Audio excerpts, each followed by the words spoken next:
L'enregistrement. Je vous ai pas demandé s'il y a quelqu'un qui voulait dire quelque chose avant qu'on démarre, mais tout est OK. Super. Donc, on va démarrer cette masterclass sur les oestrogènes. Alors, au départ, j'avais pensé faire une masterclass par mois, chaque hormone. Comme ça faisait 6 mois, 6 hormones. Mais là, quand j'ai fait les oestrogènes, je me suis dit, ouh, en fait, il y a beaucoup, beaucoup de choses à dire. Si on veut tenir en 1 heure et demie, œstrogène plus et moins, ça va faire trop. Donc là, je vous fais simplement la dominance en œstrogène.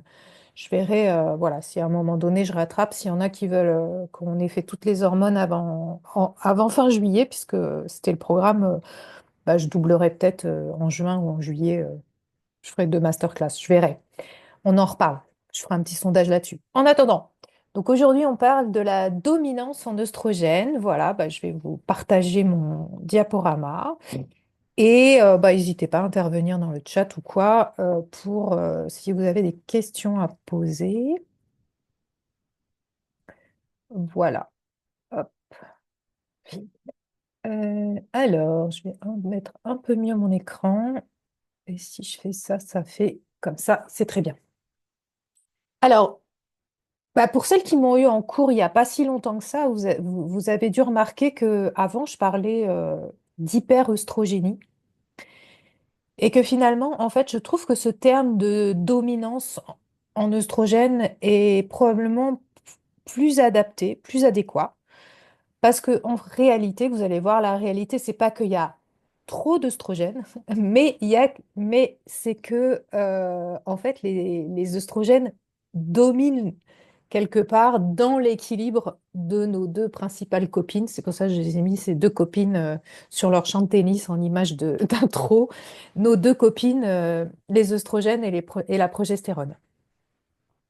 Et c'est rigolo parce que je vous ai partagé donc dans le Telegram le lien vers l'intelligence artificielle qu'a sorti Kiffe ton cycle. D'ailleurs, non, c'est Marjorie d'ailleurs qui l'a partagé et je le remerciais beaucoup. Et du coup, j'ai interrogé cette IA sur dominance endostrogène et elle m'a répondu un truc super sympa. Elle m'a dit, bah, c'est un peu comme si vous aviez invité, vous aviez votre piste de danse, vous aviez invité des copines à danser, et puis bah, tout à coup, Miss Oestrogène, elle s'était mise au milieu de la piste de danse et elle occupait toute la place en dansant. Donc, j'ai trouvé cette image très sympathique. Donc, je vous la partage. Et évidemment, ça nous dit bien ce que ça veut dire. Alors, rapidement, en introduction, hormone, c'est un terme qui nous vient du grec ancien qui veut dire impulsion. Et, euh, et effectivement, il faut toujours avoir en tête que, et c'est intéressant, je trouve, comme étymologie, parce que là aussi, ça nous dit sur les hormones, elles sont produites sous forme d'impulsion. C'est séquencé en fait, c'est pas en continu dans la journée, c'est pas une production continue dans la journée, c'est des sous forme d'impulsion et en plus bah, pour nos hormones œstroprogestatives, c'est des impulsions en plus qui varient dans le mois et ça nous donne des impulsions. Donc on le verra hein, dans les comportements qui sont générés, je suis toujours attentive à ça, c'est ce que l'hormone génère comme comportement et ce que le comportement va générer comme régulation de l'hormone. Il y a vraiment toujours un lien dans les hormones entre ça. On va regarder ce que ça dit pour les œstrogènes. Œstrogène, ça vient de œstrus, la période de fertilité chez les mammifères, pardon. Et génos, ça génère la période de fertilité, puisqu'effectivement, notre pic d'œstrogène va nous permettre d'être fertile. Si on n'a pas d'œstrogène, on manque de fertilité. Si on a trop d'œstrogène, bah, c'est ce qu'on va voir aujourd'hui. Euh, et bon, bien sûr, c'est ce que je vous ai dit en introduction, c'est toujours notre couple œstrogène-progestérone qui nous intéresse. Et évidemment, les œstrogènes sont garants d'une bonne santé, d'une bonne fertilité, mais en excès, ça veut dire qu'il y a cette fameuse dominance et qu'il y a un déséquilibre dans notre système œstroprogestéronique. Et je dis, quand j'ai découvert cette façon de dire œstroprogestéronique, je l'ai adoptée aussi. Je l'ai découvert grâce à Genaël Abéguilé. Parce que quand on dit œstroprogestatif, on pense aux pilules, au traitement hormonal. Donc, ça nous permet de faire la différence entre, quand on parle de la pilule, œstroprogestatif, ou nos équilibres internes, œstroprogestéroniques. On y reviendra, ce sera marqué dans une slide. Voilà, donc ce qu'on va voir, c'est dominance en oestrogène. À quel moment de la vie d'une femme on peut la rencontrer? Quels sont les comportements et les ressentis? Parce que ce que je vous ai dit, c'est toujours à partir de ça qu'on va travailler en séance de naturopathie. Les comportements, les ressentis qui nous donnent des signes de dominance et qui expliquent certains comportements. Et ce que je vous disais, toujours dans les hormones, le lien entre si j'ai tel comportement, si j'ai tel comportement, ça me fait en avoir plus ou moins en production. Vraiment une boucle, c'est une interaction. On va parler de la qualité ovulatoire, puisqu'évidemment, quand on parle des œstrogènes, c'est ça qui est en question. Derrière, est-ce qu'on a une bonne qualité ovulatoire? On va avoir un point sur la détoxination des œstrogènes, parce que là, vous avez bien vu que des fois je mets un S, des fois pas, mais on en a plusieurs des types d'œstrogènes et comment ça se passe pour les détoxer et quelles sont les formes qui sont faciles à détoxer, pas faciles à détoxer, qui vont induire des formes plus ou moins toxiques ou plus ou moins protectrices. C'est là, les œstrogènes, c'est là où c'est complexe. C'est pas la progestérone à côté, c'était bien plus simple. Et enfin, on va regarder un peu tous les équilibres endocriniens et les liens entre ceux-ci et la dominance en oestrogène. Et qu'est-ce qu'on peut faire en naturopathie pour accompagner une femme qui a une dominance en oestrogène. Donc là, je vous ai mis des petites images de l'impact de nos oestrogènes sur notre vie. Alors, dans la vie d'une femme, quand est-ce qu'on rencontre la dominance en oestrogène? Alors, je vous ai trouvé ce petit schéma assez simple, vous voyez, où on a nos variations oestrogène, progestérone et qui m'a semblé vachement intéressant. Moi, je suis assez visuelle dans ma façon d'appréhender les choses. J'aime bien les schémas, les visualisations. Ça m'aide à comprendre les choses. Donc, c'est pour ça que je vous en ai cherché plein là pour ce cours-là. Comme ça permet de montrer. En fait, qu'est-ce qui se passe à la puberté? Bah, effectivement, nos oestrogènes et nos progestérones ont monté dans la vie de la jeune fille, vont monter jusqu'à l'arrivée des règles. Et souvent, ce qui se passe, c'est que au moment de la puberté, il y a l'hypophyse et l'hypothalamus qui lancent euh, les premiers cycles, hein, qui lancent l'augmentation et souvent, ce sont les oestrogènes qui augmentent avant la progestérone.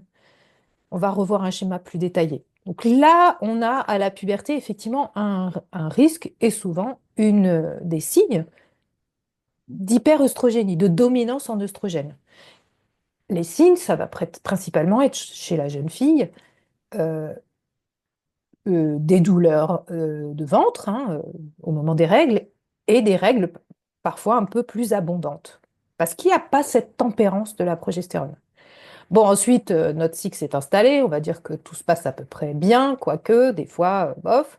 La grossesse arrive et là, c'est un gros rush, une grosse augmentation de nos deux hormones œstrogènes et enfin, certaines œstrogènes, on verra lesquelles, et la progestérone, qui fait qu'on a effectivement cette sensibilité aussi particulière à la grossesse.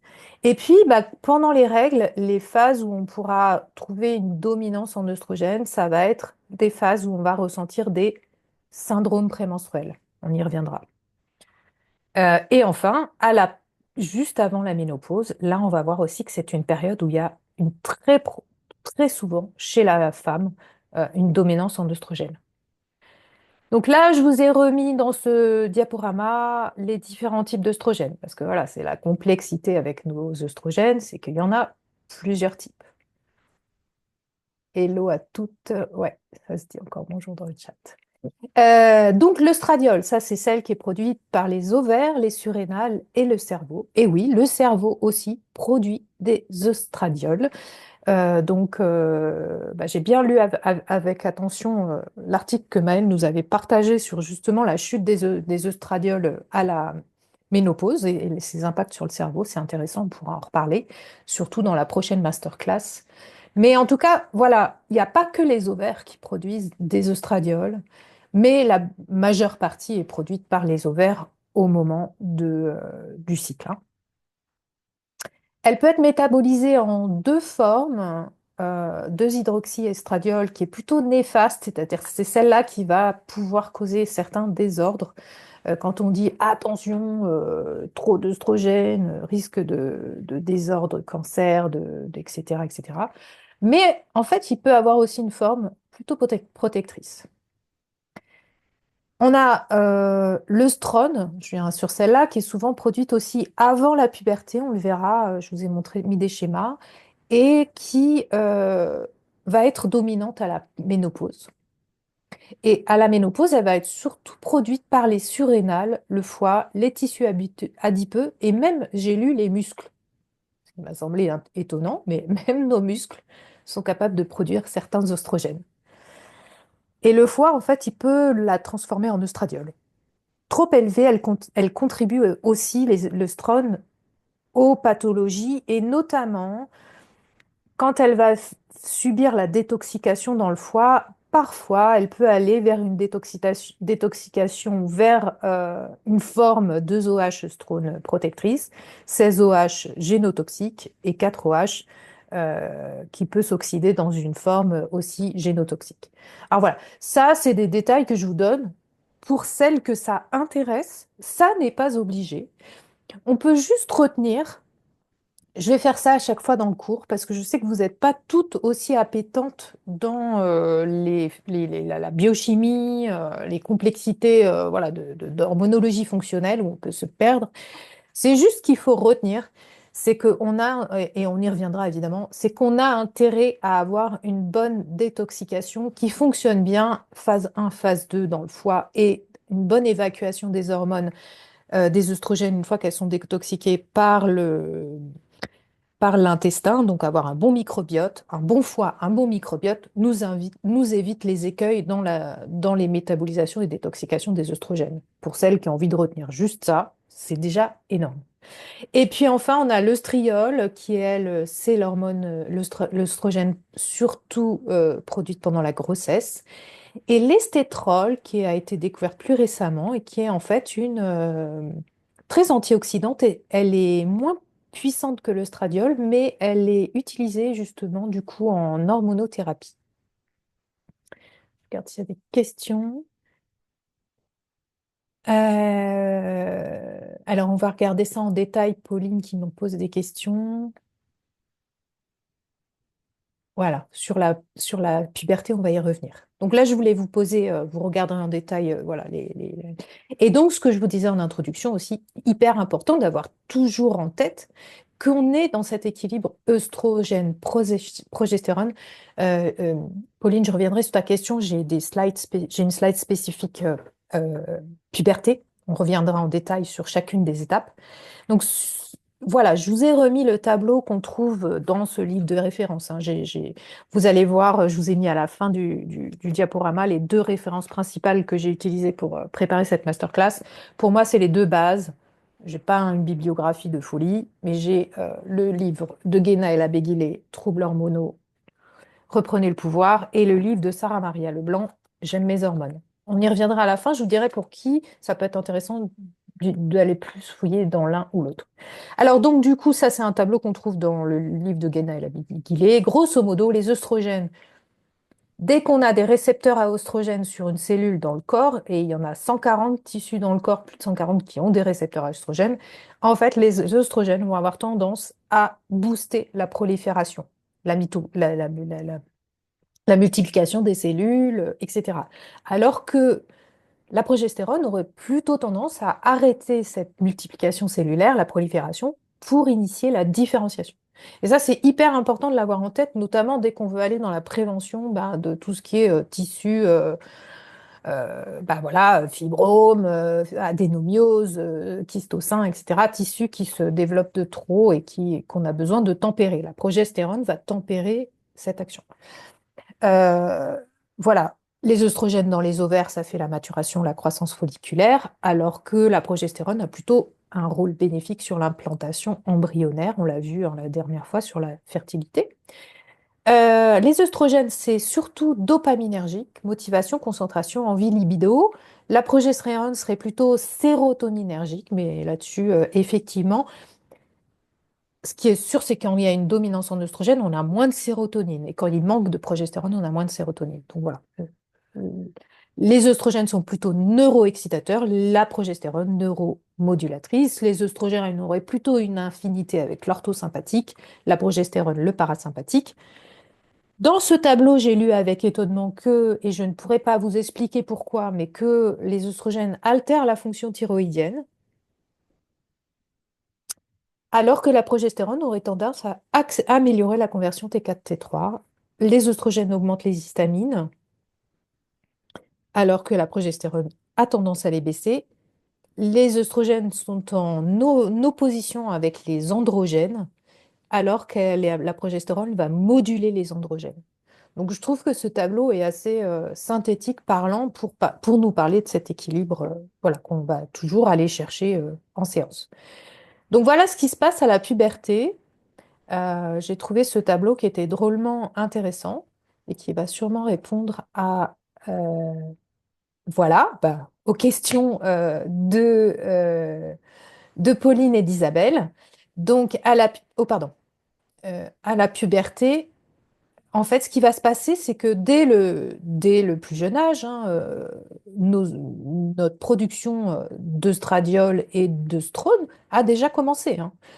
C'est pas on-off, j'arrive à la puberté, pouf, je commence à produire des œstrogènes. Il se trouve qu'il y a déjà une petite production par bah, tout l'ensemble des tissus. Les ovaires sont pas encore avec des follicules qui maturent, mais il y a quand même une petite production de nos œstrogènes, qui va d'ailleurs expliquer bah, petit à petit la mise en place des caractères secondaires qui arrivent avant les cycles. Et donc, et d'ailleurs, ce que j'ai trouvé intéressant sur ce schéma, c'est que bah, les œstrones sont du coup un peu majoritaires avant la puberté. Et puis là, effectivement, les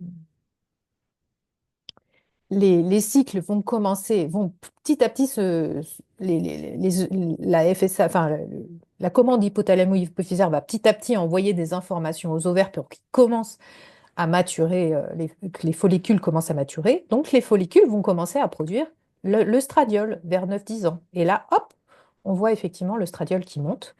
Et là, la ménarche, ça veut dire que les règles n'arrivent qu'à ce moment-là. Et donc, ça veut dire qu'auparavant, avant les règles, bah, il n'y avait pas de production de progestérone, puisque la progestérone est principalement produite par les follicules et surtout le corps jaune. Donc, le corps jaune, tant qu'il n'y a pas de follicule qui arrive à maturité et qui ovule, il n'y a pas de production il n'y a pas de corps jaune. Or, les ovulations ne sont pas encore de très bonne qualité, donc les corps jaunes peuvent être aussi de moindre qualité. Et du coup, on a notre progestérone qui va augmenter après. Et c'est ce qui va expliquer ce décalage à la puberté, qui fait que bah, on aura plutôt un climat de dominance en œstrogène.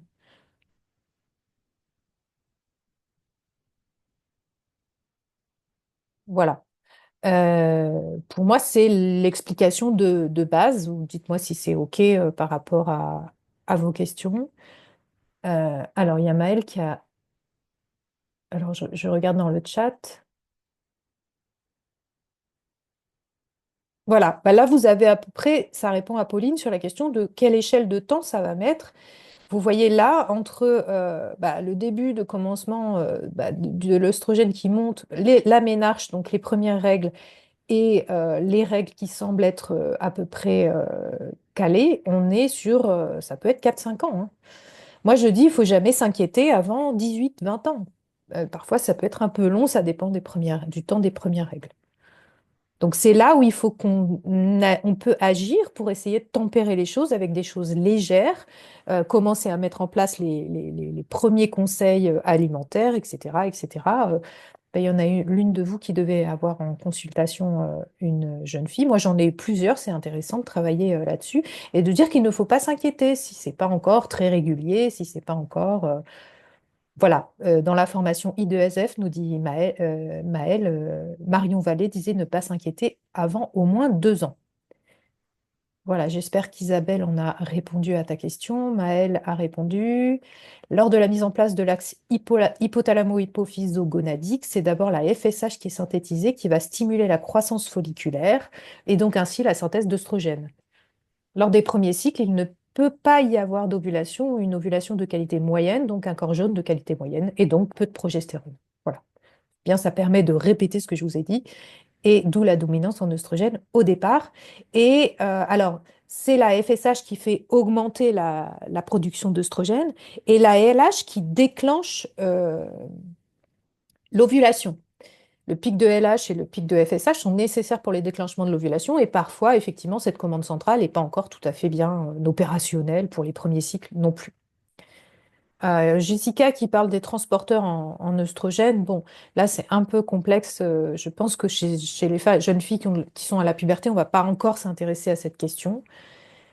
Sur les pubertés précoces, c'est surtout pour moi des conseils d'hygiène de vie et notamment d'éviter les perturbateurs endocriniens, qui sont la principale question et d'éviter aussi trop de sucre. Parce que plus on mange du sucre, plus on a de graisse, et on voit malheureusement des jeunes filles qui ont aujourd'hui, qui sont voilà, très rondes, hein, des jeunes enfants, et ben en fait, donc à mon avis, c'est vraiment de la prévention par rapport au sucre, à la consommation de sucre, aux perturbateurs endocriniens qu'on va surtout agir pour éviter une puberté précoce. Alors, Pauline dit donc un déséquilibre œstrogène-progestérone pourrait entraîner un dysfonctionnement de la thyroïde. Alors oui, ça, on va le voir, mais plutôt dans des cas de femmes plus âgées. Tout à fait. Il y a une interaction entre thyroïde et équilibre des hormones sexuelles. Tout à fait. La thyroïde est nécessaire pour produire la prégnénolone, un bon niveau de T4. Et malheureusement, si on a une dominance en oestrogène, ça va venir contrecarrer cette production de prégnénolone. Ouais. Et du coup, Jessica dit, bon, bah là, du coup, on s'intéresse là, effectivement, au problème, mais c'est plutôt pour la femme réglée. C'est pas tant pour la nénarche. Donc, la dominance en oestrogène, euh, dans le courant de la vie menstruelle, hein, bon, là, je vous ai mis un cycle classique, hein. Mais je vous l'ai mis parce que ce qui est intéressant sur cette image, c'est qu'on voit les échelles de valeur. C'est-à-dire que la progestérone, elle va être en concentration qui sont des nanomoles par litre dans le sang, hein. C'est des concentrations qu'on prend dans le sang, donc au fil du cycle. Alors que l'œstradiol, la concentration est en picomoles par litre. Et c'est-à-dire que c'est quand même une concentration qui est... En fait, les œstradiols sont plus actifs puisqu'ils sont moins concentrés dans le sang, en fait, leur action est plus forte.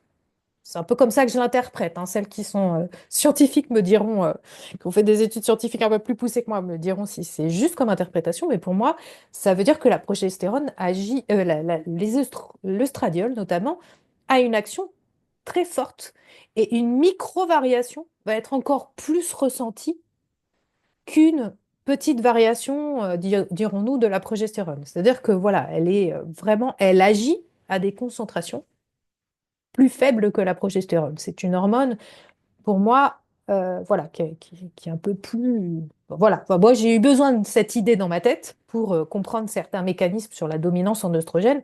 Une variation des œstrogènes plus, de plus petite ampleur va être ressentie déjà de façon assez forte.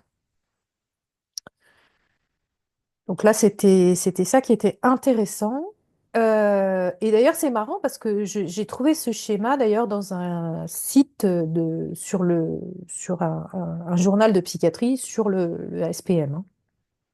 Voilà, où il s'intéresse. Et donc, cette dominance en oestrogène, on va la voir arriver effectivement quand, ben, au moment de la phase prémenstruelle, hein, on est après on est en mid-lutéal phase, là, c'est en milieu de la phase lutéale qu'on a à peu près ce ressaut de pic d'œstradiol et normalement cette production de progestérone. Bah, c'est quand on aura cet équilibre-là qui sera rompu, soit pas assez de progestérone, soit trop d'œstrogène, d'œstradiol.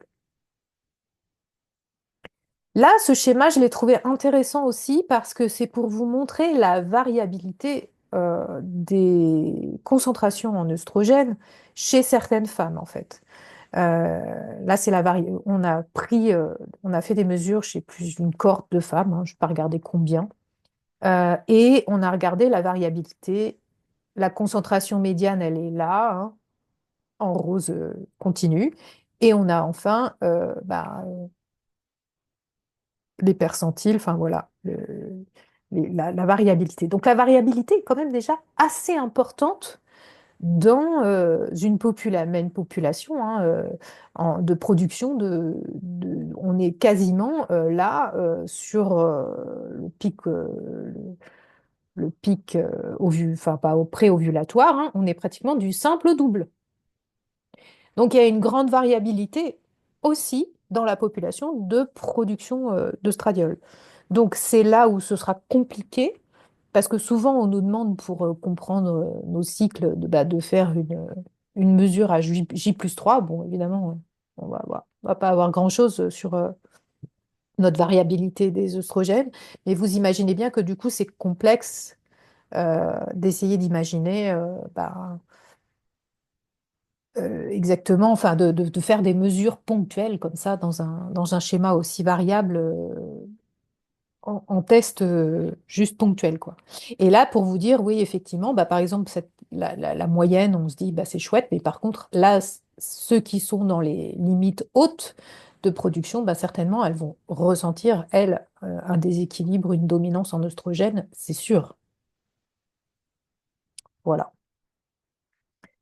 Voilà pour la femme cyclique. Donc, la femme cyclique, la dominance en oestrogène va se retrouver surtout au moment de la phase prémenstruelle. euh, et va être ressenti par des SPM. Donc ça, déjà, si vous retenez ça, c'est déjà énorme. Mais ça, c'est la base. Mais c'est important de la rappeler parce que parmi vous, il y en a pas forcément, il y en a qui n'ont pas eu forcément des cours très poussés. Mais c'est ça, en fait. Cette dominance, elle va se ressentir là. Plus ou moins longtemps dans la phase prémenstruelle, en fonction justement, certaines femmes, dès le lendemain de l'ovulation, commencent leur ressenti de SPM en phase prémenstruelle. D'autres vont, ça va être quelques jours avant les règles, ça dépend. Et enfin, troisième grande période, autrement plus complexe, où on va ressentir de la dominance en oestrogène, c'est à la préménopause. Alors, attention, je rappelle toujours, vocabulaire, chez les anglo-saxons, toute cette période, préménopause, périménopause, est appelée périménopause. Donc, si vous regardez par exemple dans J'aime mes hormones de Sarah Maria Leblanc, elle va parler de périménopause pour toute cette phase qui concerne autour de l'arrêt des règles, mais bien avant l'arrêt des règles. Et c'est dans ce bien avant l'arrêt des règles que moi je vais vous parler de préménopause. C'est quand il y a déjà un changement.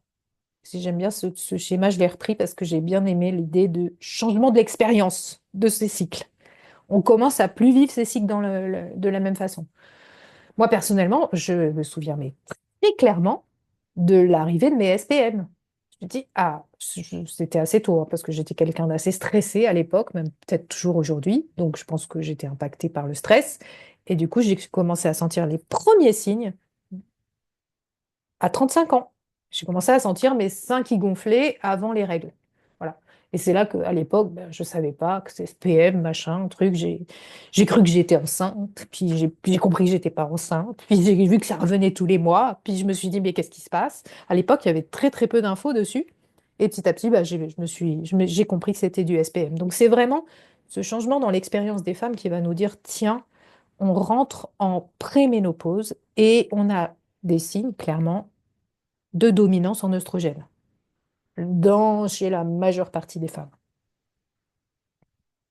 On va pouvoir aussi avoir des signes de dominance en oestrogène et donc du coup des SPM chez certaines femmes qui ont des pathologies, malheureusement. J'en ai vu chez des filles, jeunes filles, beaucoup plus jeunes que la préménopause, qui sont en endométriose ou en SOPK.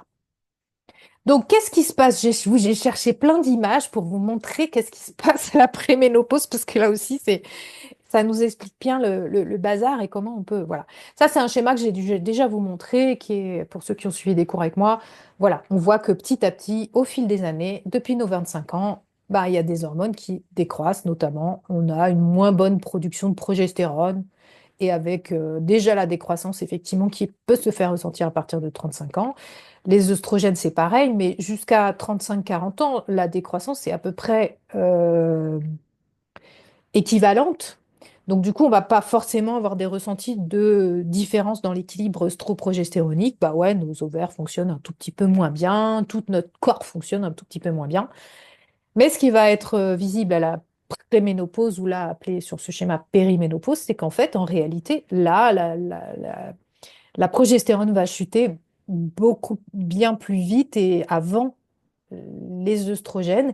Et les œstrogènes vont curieusement connaître une phase où ils vont être produits en plus grosse quantité. Ça va s'expliquer, mais c'est ce qui va expliquer voilà, toute cette période de dominance en œstrogène. Et puis vous voyez, hop, on arrête les règles, il n'y a plus de production de progestérone et les ovaires continuent à produire un petit peu d'œstrogène cycliquement. Certaines femmes ont ces ressentis de cycle qui continuent après l'arrêt des règles et c'est probablement lié à ça. Alors, je vous ai trouvé ce schéma aussi que j'ai trouvé très rigolo parce que alors, ça montre un peu le BINS. Bah oui, parce qu'en fait, qu'est-ce qui se passe dans cette période de périménopause? Bon, là, on est plutôt périménopause, donc là, on va bientôt arriver à la fin des règles et là, c'est la phase vraiment juste avant la fin des règles. Là, pour le coup, il n'y a pas d'ovulation à chaque fois. Et là, ça devient encore plus le bazar, puisqu'en fait, des fois, les ovaires se mettent en route. Le cycle commence pour aller se faire une ovulation, un peu comme en puberté, hein. On commence des ovulations qui se font pas très bien, pas un corps jaune, pas au top. Et donc, des fois, même euh, pas de rétrofeedback de faut tempérer les oestrogènes, des oestrogènes qui partent en vrille, et du coup, ça nous donne un peu ce bazar-là.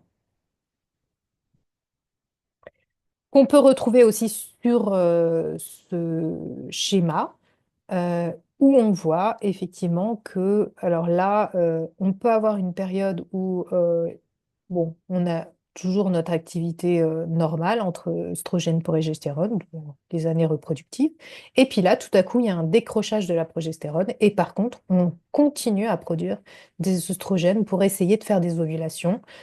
Même des fois, en fait, on saute des cycles, hein. Les femmes peuvent avoir ça aussi. Tout à coup, bah tiens, il y a des règles, il y a un cycle sauté, pas de règles. Et du coup, pendant ce temps-là, les oestrogènes ont continué d'être produites. Souvent aussi, la muqueuse utérine a continué de croître. Elle n'a pas eu cet arrêt par les progestérones. Et du coup, les règles suivantes sont hyper hémorragiques. Ça peut arriver aussi dans cette période. Donc voilà, ça, c'est intéressant ces schémas parce qu'ils nous montrent un peu qu'est-ce qui peut se passer au niveau du corps. Et là, c'est encore un schéma que j'ai récupéré. Donc là, c'est JC Prior, qui est une chercheuse qui a fait pas mal d'études sur cette période-là pour monitorer des femmes, pour savoir un peu exactement ce qui pouvait se passer. Et j'en ai eu connaissance parce que j'ai regardé il n'y a pas longtemps un webinaire de Sarah Maria Leblanc sur la préménopause. Et donc, où effectivement, c'est des recherches qui sont faites par notamment l'équipe de Madame Prior, où elle a vraiment monitoré des femmes dans cette période enfin, pris régulièrement les dosages d'œstrogènes dans cette période pour voir exactement ce qui pouvait se passer. Et qu'on se rend compte, c'est qu'avant la préménopause, enfin avant la ménopause, bon, on a une production voilà, qui est comme ça sur le cycle, alors que pendant la périménopause, c'est vraiment un peu le bazar et des productions parfois qui sont plus importantes. Et d'ailleurs, elle en a fait un livre. euh, ah non, alors c'est Christiane Nordup qui a fait ce livre. Ah non, non, c'est bien Madame Prior, là. Geraldine Prior. Estrogens Storm Season. Je ne l'ai pas lu, hein, mais et c'est là où aujourd'hui on a beaucoup de discours sur la ménopause, mais pas encore assez de discours bien construits sur la préménopause, qui est quand même cette phase sacrément embarrassante, sacrément problématique, parce qu'il y a beaucoup de dominance en oestrogène, mal vécue. Et je pense que ce phénomène, c'est ce que je vais vous montrer dans la suite de la masterclass, est amplifié par la femme pressée. La femme pressée qui a ses surrénales qui sont tout le cortisol qui fait des variations, son insuline qui fait des variations, ça on l'a pas encore vu, sa thyroïde qui a du problème aussi à être régulée, qui fait des variations. Tout ça amplifie notre périménopause débilitante, si on veut dire. Alors, j'ai une intervention.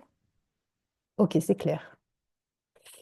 Euh, Pauline dit donc un déséquilibre œstrogène-progestérone pourrait entraîner un dysfonctionnement. Là, tiens, j'ai déjà lu pour la thyroïde.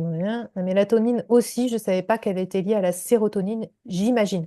Oui, tout à fait, Jessica. En fait, la mélatonine, c'est une transformation de la sérotonine, hein. Dans la cascade de production, on a le tryptophane, précurseur, mais sérotonine, qui se transforme le soir en mélatonine, qui passe dans la barrière encéphalo. Voilà. Euh, Ouais, oui, ça vous êtes en train de commenter ce schéma-là, la baisse de la mélatonine. Mm, tout à fait. C'est Céline qui dit cela n'a jamais été évoqué dans toutes mes consultations médicales liées aux troubles du sommeil, alors que finalement c'est une très bonne piste. Tout à fait.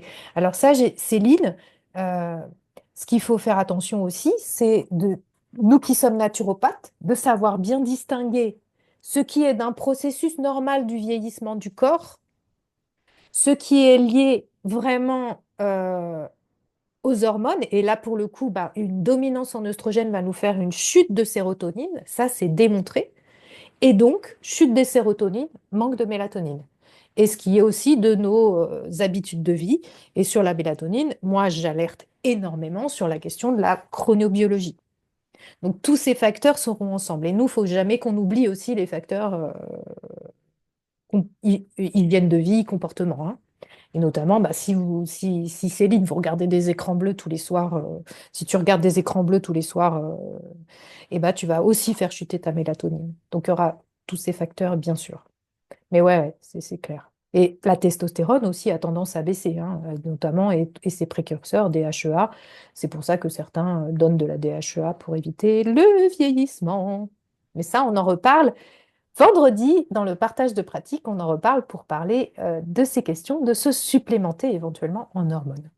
Donc voilà, j'espère que les tableaux sont clairs des trois épisodes de la vie d'une femme où elle peut se retrouver face à une dominance en oestrogène, surtout à la puberté, surtout à la préménopause, périménopause, mais la périménopause, là, on est rentré dans un truc un peu complexe, et éventuellement dans sa phase cyclique, si elle a des SPM, c'est un signe.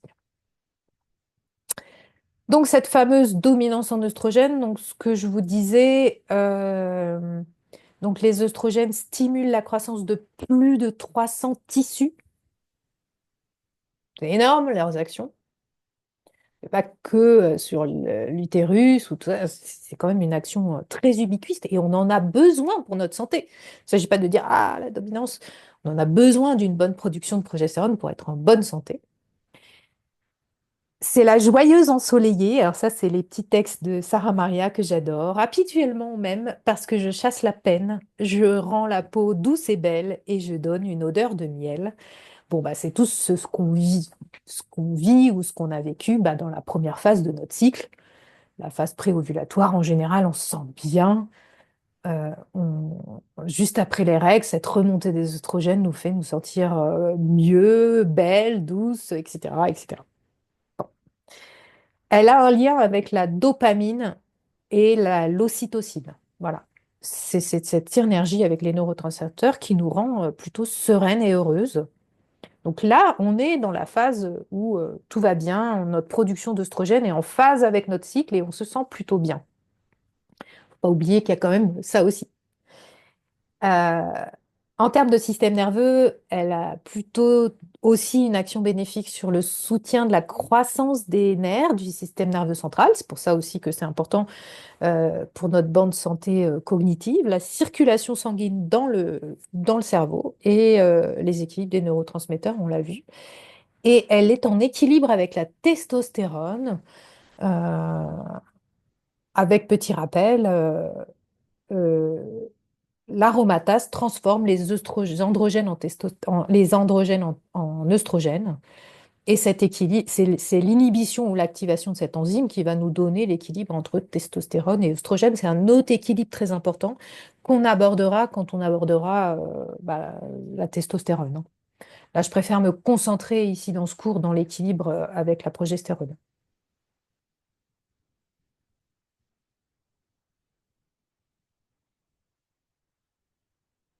Oui, tout à fait, Céline dit, c'est surtout un syndrome des jambes qui peut expliquer les douleurs mammaires. Attends, pardon, j'ai sauté d'une question à l'autre. Céline qui dit c'est surtout un syndrome des jambes sans repos pour moi qui a été détecté et monté en flèche jusqu'à 60 micro-réveils par heure. Je me demande donc si ça pouvait avoir un rapport avec la préménopause, car ce serait un syndrome lié à la dopamine. Oui, parce qu'effectivement, quand vous avez une bonne production d'œstrogène en équilibre, vous avez une bonne production de dopamine, mais là aussi, vous savez que nos comportements, si on a tendance à trop solliciter la dopamine, au bout d'un moment, bah, sur les neurones concernés, il y a démultiplication des récepteurs à dopamine. Ça fonctionne toujours un peu comme ça pour les neurotransmetteurs. Et donc, si on a tendance à trop surstimuler ce circuit de la dopamine, au bout d'un moment, le système s'effondre. C'est un peu toujours comme ça. Notre corps, quelle que soit la fonction, il essaye de suivre, il essaye d'augmenter, mais si on le sursollicite trop, à un moment donné, il ne suit plus. Et dans ce cas-là, on peut avoir euh, une impression de pas assez de dopamine. Tout à fait, pour vous, Céline, c'était ça, je pense, in fine, un manque de dopamine. Alors Fabienne demande, est-ce que cette dominance en oestrogène qui perdure à la ménopause peut expliquer les douleurs mammaires? Tout à fait. Ou même l'augmentation de la taille des seins chez certaines femmes, complètement, puisque je ne l'ai pas mis, hein, je ne l'ai pas rappelé dans ce schéma, mais évidemment, les oestrogènes, c'est surtout sur ces 300 tissus, ça va être surtout aussi les caractères, la croissance des seins, complètement. Et les douleurs mammaires, ça va être dominance en oestrogène et éventuellement conjugué avec trop de prolactine. Les deux, j'aurais pu mettre la prolactine ici aussi, hein, les deux étant souvent en synergie en fait. Doit-on à cette période de la vie moduler ou jouer avec sur la progestérone complètement? Ça va faire partie de nos stratégies, augmenter la progestérone, bien sûr. On va le voir dans les stratégies d'action. Là, je vous ai montré ce petit schéma que j'ai trouvé qui nous montre voilà, le lien entre l'estrogène et puis différents neurotransmetteurs. Comme, bon, c'est un schéma un peu simplé. Je ne sais pas s'il est très juste, mais bon, ça nous rappelle ce lien entre œstrogène, dopamine, glutamate, sérotonine et progestérone, plutôt en lien avec le GABA et l'allopregnanolone, mais bon, ça c'est un dérivé de la progestérone voilà. Bref. Donc les œstrogènes améliorent l'humeur, les fonctions cognitives, la mémoire, l'énergie, la confiance en nous, la libido, et en général, elles nous font nous sentir brillantes, solaires, intelligentes. J'ai mis plutôt les archétypes d'Athéna, d'Aphrodite et Déméter, hein. Moi, j'aime bien travailler avec les archétypes des déesses grecques. Un jour, je vous en parlerai. Et donc, voilà, c'est ce qu'on va ressentir plutôt dans la première phase de notre cycle, tant que cette dominance est en lien avec le cycle. Enfin, la dominance est normale dans la première partie du cycle et elle est plutôt bénéfique. Ce qui va nous poser problème, c'est la dominance dans la deuxième partie du cycle, où là, ça va devenir plutôt néfaste. Elle génère des élans d'action, elle donne envie d'entrer en relation avec autrui, c'est cette question de l'ocytocine, de prendre soin des autres, de nourrir la famille, mais peut-être aussi de nous mettre quelque peu en surmenage.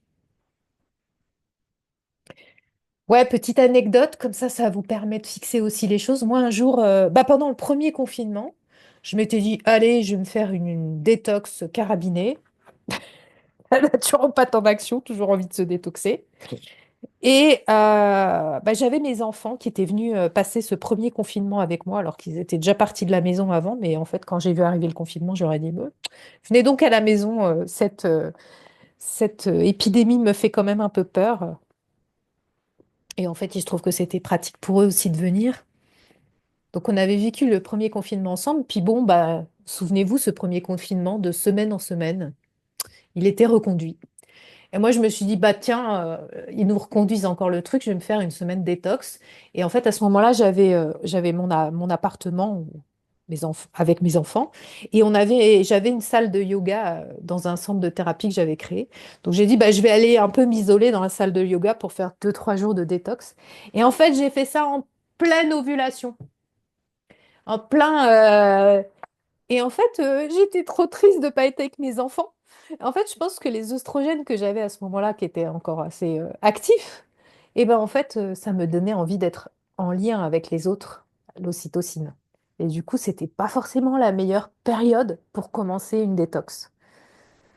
La détox, ce sera vraiment plus favorable de la commencer au tout début de la phase préovulatoire.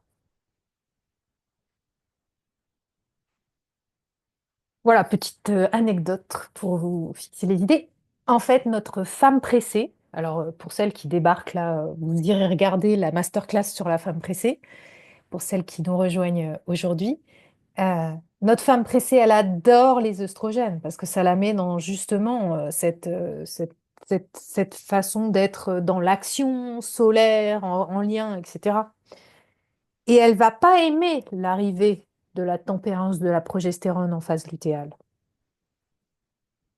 Elle va pas non plus du tout aimer la chute hormonale prémenstruelle qui lui impose de se reposer. Donc ça, ben, quand on va faire la fiche sur se reposer pendant les règles, ça va être important de pouvoir l'expliquer. Cette nécessité de se reposer. En fait, la femme pressée, elle aimerait bien être tout le temps là, au pic, tout le cycle. Tchouc. Bah non, ça ne se passe pas tout à fait comme ça. Donc le syndrome prémenstruel, il peut être dû à une dominance en oestrogène, mais il peut être aussi dû à déjà, même si on a des hormones bien régulées, d'un point de vue du ressenti, ça peut déjà être vécu par une femme pressée comme simplement un ressenti qu'elle n'aime pas. Et la critique qui se réveille, etc. Parce que ce contrebalancement de la progestérone fait qu'on a une sensibilité aussi différente avec la progestérone, qu'on va plutôt avoir tendance à voir les choses qui ne vont pas. Alors que les oestrogènes ne nous montraient que ce qui était positif. Donc, les signes de la dominance en œstrogène, ça va surtout être qu'il n'y a pas cette tempérance de la progestérone. Donc, une poitrine gonflée, souvent c'est lié aux œstrogènes et à la prolactine, et des sueurs nocturnes.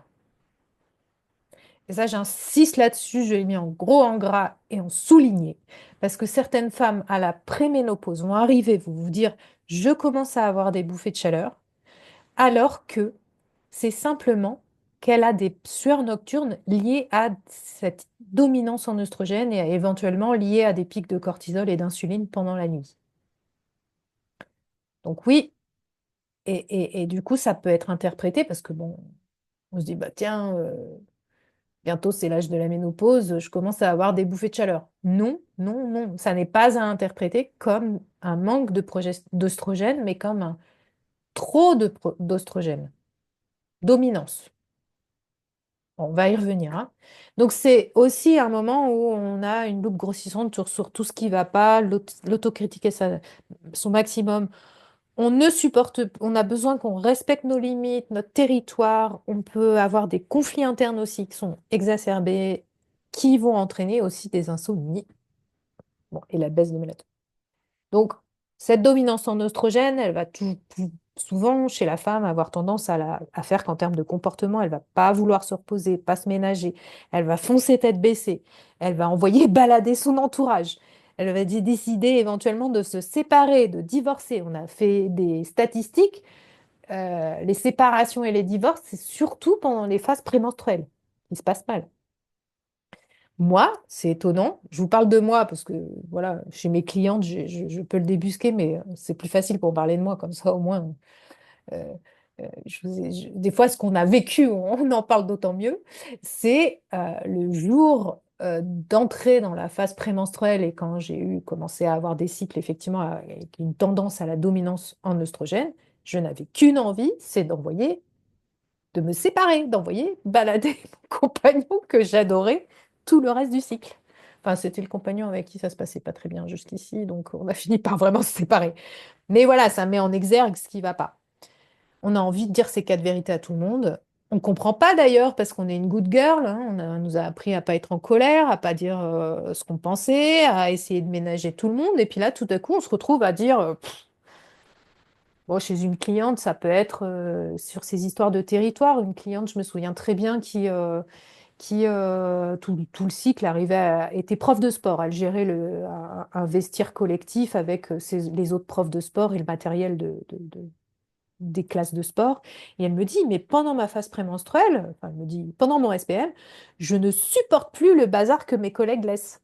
Et que cet espace de rangement des affaires de sport soit pas bien géré. Voilà. Pour dire que on a envie de dire vraiment ce qu'on a sur le cœur à ce moment-là. Et souvent aussi, c'est une période où certaines femmes peuvent se trouver à plus pratiquer de sport intensif. Voilà, la femme pressée, elle peut du coup, parce qu'elle est déjà pressée, déjà stressée, se trouver énervée, irritée, en colère. Son foie qui est à la peine pour détoxiner les œstrogènes, et en plus qui subit déjà les assauts du café, de l'alcool et du sucre, hein, on l'a vu dans ses comportements, va être vraiment pas bien, encore plus que les autres. Parce qu'il y a des femmes pas stressées hein, qui vivent très bien cette personne, cette période. J'en connais aussi qui me disent, ah bon, mais qu'est-ce que t'as avec ton SPM? Et du coup, se trouve culpabilisée parce qu'elle a quand même dans son éducation l'envie d'être bien avec tout le monde et des fois elle craque, hein. Je l'ai parlé avec ses enfants. Elle a des incompréhensions. Du coup, elle aime plus son cycle, plus son corps, plus ses hormones. Donc là, on a un gros rôle à jouer de réconciliation de la femme avec ses hormones et notamment de la femme pressée. Alors Jessica, comment on sait si c'est lié à un pic de cortisol ou insuline la nuit et une dominance en oestrogène? Ben, on applique le questionnaire hormones. Du coup, on sait si la femme, elle a son insuline. Et puis, on lui pose aussi des questions sur son stress, sur son rythme chronobiologique et sur son alimentation, qui vont nous amener à nous savoir si sa cortisol est bien réglé, si son insuline est bien réglée, ou et si c'est vraiment, on va pouvoir démêler dans ces trois équilibres hormonaux, je pense sur les sueurs nocturnes, lequel est le plus important, lequel est donc le facteur de sueur nocturne. C'est OK comme ça, Jessica, si je te dis ça? Euh, Alors, très bonne question de Pauline. Est-ce qu'une baisse d'énergie avant les règles, après les règles, alors qu'on est censé être dans un regain d'énergie, peut être due au manque de repos pendant les règles? Tout à fait. Alors, je pense que c'est surtout au manque de repos. Clairement, Pauline. Après, ça peut être aussi, est-ce que le taux d'œstrogène a du mal à augmenter? Euh, Moins souvent. Je dirais c'est surtout au manque de repos. Pareil, idem pour les problèmes de peau qui persistent alors que les règles sont terminées. Bah ça veut peut-être dire, Pauline, si les problèmes de peau persistent, ils peuvent être dus à aussi. Alors, les problèmes de peau, on va plutôt aller chercher du côté de la testostérone et du côté de l'insuline, enfin de la balance, enfin, du foie et du microbiote, hein. Quand on a des problèmes de peau, bah, j'y reviendrai peut-être sûrement dans la masterclass sur la testostérone. Je vous donnerai les différentes pistes à chercher. Mais oui, de toute manière, quand on a trop de testostérone, on n'a pas assez d'œstrogène. Ok, merci Jessica. Ça roule. J'avance. Je regarde l'heure. Ouais, parce que j'ai encore plein de choses à vous dire. Je vous ai dit, cette masterclass, elle était assez costaud. Non, je n'ai pas emmené mon mug. Donc, les signes, hein, je vous les ai remis là. Règles douloureuses, c'est ce qu'on va principalement trouver dans le questionnaire hormones, hein. SPM avec poitrine gonflée, SPM avec colère et irritabilité, SPM avec migraine. Sûrement en lien aussi avec cette question de microcirculation dans la ou de foie saturé. Souvent derrière cette migraine, il y a des fois le foie qui en peut plus du café, alcool, sucre, œstrogène. Ventre ballonné, sueur nocturne. Et les pathologies, fibrome, adénomiose à la préménopause, très fréquentes. Endométriose, cancer du sein de l'utérus, problèmes circulatoires. J'ai pas trop insisté sur la rétention d'eau, mais ça peut vraiment aussi être dans le tableau. Cellulite et prise de poids. Parce qu'en fait, les oestrogènes, elles ont aussi des récepteurs les tissus adipeux, les cellules des tissus adipeux, notamment féminins, hein, la culotte de cheval, etc. Et quand il y a une dominance en oestrogène, ça va plutôt tendance à avoir démultiplié, enfin, augmenter en tout cas la cellulite, causer des petits problèmes aussi de circulation dans les tissus adipeux. Et aussi, ce qui nous intéresse beaucoup, et nous, et souvent les femmes s'en plaignent, dans un climat où œstrogène et progestérone sont déséquilibrés, on va avoir aussi beaucoup de problèmes de ventre. La digestion va être perturbée, notamment en phase prémenstruelle, par le stress que cette phase peut générer. C'est-à-dire que si on a un stress qui est normal, bah, ça peut en générer un peu. Si on a un stress qui est déjà au taquet, bah, ça va en générer encore plus. Éventuellement des compulsions alimentaires prémenstruelles qui vont péjorer un peu les choses, liées souvent à des troubles émotionnels. Des fois, on a une hypersensibilité alimentaire. Alors ça, c'est dans le livre de Guénaël Abéguilé que j'ai pris ça. En fait, du fait que les œstrogènes, une dominance en œstrogène peut augmenter la perméabilité intestinale, peut augmenter aussi les excès d'histamine. Donc, vous voyez, tous ces facteurs qui vont faire qu'on a une dysbiose, une inflammation intestinale vont être augmentés. Et on peut avoir aussi l'hypothyroïdie prémenstruelle avec une altération du microbiote. Voilà. Tous ces facteurs vont emmener voilà, ces ballonnements, ce ventre gonflé dont se plaignent les femmes à pendant le syndrome prémenstruel. Et évidemment, on a aussi, je vous rappelle pour info, l'importance du microbiote pour la digestion, mais aussi pour la détoxication des œstrogènes. C'est un microbiote particulier. Alors, je vais passer rapidement parce que sinon, on ne va pas avoir le temps de tout faire. Et j'aimerais bien quand même passer un peu de temps sur la dernière partie, sur la qualité ovulatoire. Nous, ça va être important pendant nos séances d'essayer d'évaluer, d'estimer la qualité ovulatoire, et notamment par le questionnaire hormones, vous avez déjà pas mal d'indicateurs, et notamment aussi tout ce que vous allez poser en plus sur la régularité des règles, etc., les ressentis. Parce qu'en fait, voilà, ça c'est dans le livre de Guénaël Abéguilé. Euh, certaines, je vous ai déjà fait un petit peu de choses, de cours dessus, mais en tout cas, on peut avoir des différences tout un spectre de différences de qualité ovulatoire. En général, on a tendance à dire, ah bah tiens, est-ce que tu as des ovulations ou pas d'ovulation? Est-ce que tu es en aménorrhée ou est-ce que tu es en règle? Mais en fait, en réalité, la réalité physiologique de cette qualité ovulatoire, c'est qu'elle peut être très variable. On peut être sur une échelle de 0 à 10 entre pas d'ovulation, c'est rigolo les petits dessins, hein, c'est vraiment dans le bouquin de Guénaël, à une wonder ovulation. Donc ça, c'était toute la communication de Guénaël avec Marion Vallée hein, sur les différents types d'ovulation. C'était vraiment intéressant parce que ça ouvre aussi tout un champ de compréhension du fonctionnement physiologique de la femme. Hein. Donc voilà. Donc en fait, évidemment, tout ça va induire plus ou moins un bon, euh, un bon corps jaune, ce qu'on disait tout à l'heure, et du coup une qualité de production de la progestérone.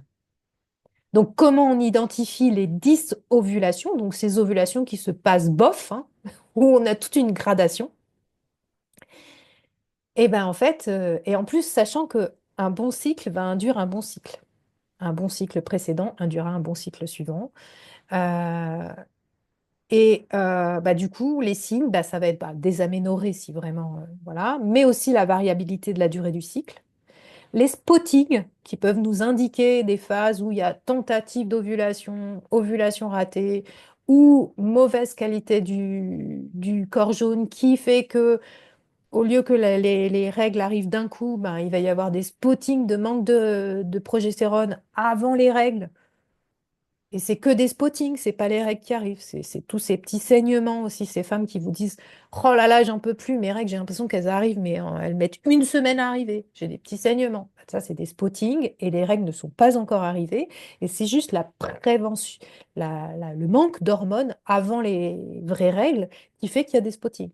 ce fameux syndrome prémenstruel, mais aussi des règles abondantes, douloureuses, parce que quand on n'a pas d'ovulation, des fausses règles, le cycle qui continue, bah, en fait, on a la muqueuse utérine qui peut augmenter encore sur 2 cycles. Et c'est ça où on a tout à coup des règles très abondantes. Et ça arrive souvent chez les femmes, juste avant la périménopause, d'avoir des règles. Pour moi, la périménopause, c'est quand les règles commencent à s'arrêter. Avant cette période, on a souvent, pendant 6 mois, un an, bah, des règles très abondantes. Et ça, c'est classique de cette dominance en œstrogène. Donc voilà, donc ce qu'il faudra se poser la question pour qualifier ces dysovulations, est-ce que c'est lié à un manque de progestérone? Est-ce que c'est lié à une dominance en œstrogène? Est-ce qu'il y a un excès de prolactine? Là, vous voyez, la prolactine, je ne l'ai pas mis dans le questionnaire, mais c'est des choses dont on va pouvoir commencer à se poser comme question pour aller plus loin chez une femme quand on sent qu'il y a vraiment des signes très très forts sur les seins, voire des écoulements. Ça m'est arrivé dans ma carrière, hein, des femmes qui ont des écoulements mammaires. Donc là, on va vraiment aller vers la question de la prolactine. Et où est-ce qu'il y a une dominance en testostérone qui va nous expliquer ces dysovulations. Donc voilà, là, je vous ai mis les 50 nuances d'ovulation qu'on retrouve. Donc on va de voilà, l'anovulation, la tentative d'ovulation, mais il n'y a toujours pas d'ovulation, les dysovulations et les wonder ovulations. Et effectivement, dans les dysovulations, la phase lutéale peut être plus courte. Donc c'est là où aussi, souvent à la préménopause, la femme voit ses cycles petit à petit durer de moins en moins longtemps. Donc ça, c'est vraiment important pendant les séances de naturopathie de demander à la femme, est-ce que vos cycles sont de combien de jours? Regardez-les sur une appli, donnez-moi les chiffres, etc., sans aller juste à une méthode d'observation du cycle, mais ce serait idéal puisqu'on verrait vraiment la phase on a vraiment là l'idée plus claire de la phase d'ovulation, mais en tout cas, voilà. Et c'est là où on a tous ces déséquilibres œstroprogestéroniques, hein. Mais attention, dans l'anovulation, il peut y avoir des saignements possibles. Donc vous pouvez être en période périménopause, pas d'ovulation ce cycle, mais quand même des saignements de privation d'ovulation. C'est tout ça qui est compliqué. Donc on va devoir mener une enquête. Et effectivement, une fois qu'on a tous ces signes hein, qui sont présents, nous, on va aller chercher bah, à quoi c'est dû. Là, je vous ai marqué hein, dans la démarche d'hormono-fonctionnelle, voilà comment on travaille bah, Guénaël Abidilé. Nous, le truc, c'est qu'on va avoir un travail qui est un petit peu différent, c'est-à-dire qu'on va travailler aussi avec l'hygiène de vie, ce qui rend les choses encore plus compliquées. Ce qui est important pour nous, puisqu'on se base quand même le centre de notre travail de naturopathe, et là-dessus, bah, du coup, voilà, ce que je vous dis, vous pouvez faire des raccourcis dans ce que je vous raconte. Il y a des champs où on intervient qui sont hyper importants pour les équilibres œstroprogestéroniques et où on est complètement dans notre travail de naturopathe et où on sait que même rien qu'en appliquant ces choses de base de l'hygiène de vie, on va agir sur les équilibres œstroprogestéroniques et notamment sur cette dominance en oestrogène. Et on n'aura pas forcément besoin d'avoir dans la tête tous ces mécanismes physiologiques trop complexes. Néanmoins, pour celles qui ont eu des formations plus poussées en fonctionnel, bah voilà, vous avez là, dans cette masterclass, quand même toutes les choses. Donc, attention de bien évidemment toujours soutenir la fonction de détox, parce qu'en fait, quand on a dominance en oestrogène, c'est aussi parfois qu'il n'y a pas eu assez de nettoyage. Voilà, il y a cette production cyclique, et si le foie, c'est lui qui va transformer les oestrogènes dans une forme éliminée via la bile par les intestins, si le foie n'est plus en capacité de faire correctement cette détox des oestrogènes, on peut avoir aussi le facteur voilà, de dominance qui vient d'œstrogènes qui continue à circuler dans la circulation du sang, peut-être de plusieurs cycles avant, ou alors en lien avec des perturbateurs endocriniens. Donc là, voilà, qui- euh, un des plus gros défis pour la santé des femmes. D'ailleurs, je vous ai mis, il y avait un webinaire cet après-midi, ce midi, sur la question des perturbateurs endocriniens. Ils jouent aussi beaucoup dans le jeu, parce qu'en fait, les perturbateurs endocriniens sont souvent des molécules qui miment les xénoœstrogènes, des œstrogènes. On n'a pas de perturbateurs endocriniens qui miment malheureusement la progestérone, hein. Pas sauf les pilules. Voilà. Donc attention à cet effet des notamment plastiques, polluants éternels, molécules chimiques dans notre salle de bain, dans nos produits ménagers, sur les vêtements. Enfin bref, ils sont partout, dans la pollution atmosphérique, ils sont partout, ils sont partout. Donc il y a partout des xénoœstrogènes. Donc ils vont venir augmenter aussi.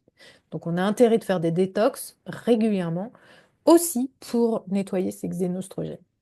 Et puis, ben, évidemment, il y a le sucre et le stress qui sont des gros perturbateurs endocriniens. Parce que l'excès d'insuline aura pour effet de mettre en place un terrain inflammatoire qui va augmenter l'aromatase, cette fameuse petite enzyme qui nous transforme les androgènes en œstrogènes, et donc va avoir tendance à nous augmenter l'hyperœstrogénie. Alors là, j'ai mis l'hyper, mais aussi sur la dominance, hein. En plus, l'excès d'insuline augmente la sécrétion d'androgènes, donc double facteur pour augmenter les œstrogènes. Et le sucre est un toxique pour le foie. Je pèse mes mots. Et donc, quand on a une dysfonction hépatique, évidemment, on a les formes les plus toxiques des œstrogènes qui sont produites dans la métabolisation des œstrogènes. Et comme le disait Jessica, le foie aussi aura du mal à produire les transporteurs d'hormones, les SHBG. Et ces transporteurs, en fait, permettent que une partie des hormones soient sur des transporteurs et pas en circulation libre, et du coup agissent moins sur les organes récepteurs. Et notamment, on peut avoir, par ce fait, une hyperandrogénie, trop d'androgènes. Sachant que le cortisol fait augmenter aussi la glycémie et la production d'insuline, tout ça va concourir aussi à notre dominance en oestrogène. Donc vous voyez que sucre et stress font partie aussi des perturbateurs endocriniens à plusieurs niveaux. Voilà, là je vous ai remis un petit schéma là que j'ai trouvé. Ça, c'est une vidéo que vous avez en ligne, hein, sur la chaîne YouTube de Hormonopratique, les formations de Guénaëlle Abéguilé, où elle a présenté en introduction d'un congrès, j'ai repris un certain nombre de ces schémas qui étaient bien faits justement pour parler, voilà, de cette détoxication des oestrogènes qui parfois amène sur des voies euh, qui sont protectrices et d'autres fois amènent sur des voies qui sont plutôt, voilà, stimulant des, des œstrogènes, voilà, génotoxiques, c'est-à-dire qu'ils sont potentiellement capables de déclencher des cancers. Et du coup, on a voilà, ce rapport entre 2 et 16 OH œstrone qui vont nous déterminer l'imprégnation œstrogénique. Donc, on va un petit peu plus loin dans la complexité. Ça, c'est pour celles que ça intéresse, encore une fois. Pour les autres, gardez en mémoire, mieux notre foie fonctionne, moins il est soumis aux pesticides, café, tabac, alcool, hypothyroïdie, obésité, mieux il fonctionne, moins on a d'œstrogènes négatifs qui sont dans le corps. Alors voilà, du coup, en synthèse, les causes et les conséquences de la dominance en œstrogènes. Bah, en fait, dans les causes, on va retrouver donc la dysovulation, un excès de cortisol, un manque de prégnénolone, un manque de dopamine, un manque de sérotonine, parce que si une dominance en œstrogène induit euh, un manque de sérotonine, l'inverse est aussi vrai. C'est des allers-retours. J'ai essayé de chercher les raisons physiologiques, mais je vous avoue que ça reste un peu complexe.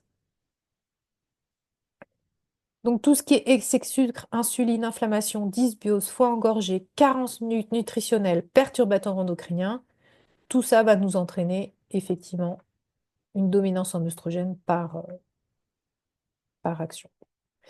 Et en conséquence, donc ça c'est vraiment un schéma récapitulatif de tout ce que je viens de vous dire, on aura des cycles irréguliers, des règles abondantes et douloureuses, des syndromes prémenstruels et des pathologies.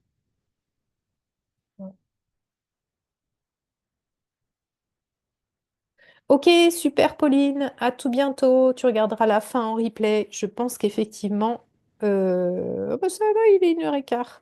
J'essaye de terminer en 1h30, mais je vous avais dit, le menu est copieux. Mais n'hésitez pas à poser des questions hein, si c'est un peu complexe. Mais normalement, là, vous avez... Et voilà, et comme on est des naturopathes, bien sûr qu'on s'intéresse à toutes ces questions fonctionnelles, mais on va s'intéresser aussi à nos causes d'hygiène de vie sur lesquelles on va préférentiellement agir. Parce qu'en fait, autant en hormonologie fonctionnelle, eux, ils vont préférentiellement agir avec des micronutriments, éventuellement des hormones bioidentiques, euh, ça va être notre débat, éventuellement avec des plantes, puisque ce sont bien appropriées les plantes. Mais par contre, ils agiront moins sur les facteurs, nos trois piliers de la naturopathie, l'alimentation, nos quatre piliers, moi je mettrais même un quatrième pilier maintenant, les rythmes circadiens, l'exercice physique et la gestion émotionnelle, le stress. Parce que tout ça, évidemment, a derrière, et je vous l'ai bien démontré dans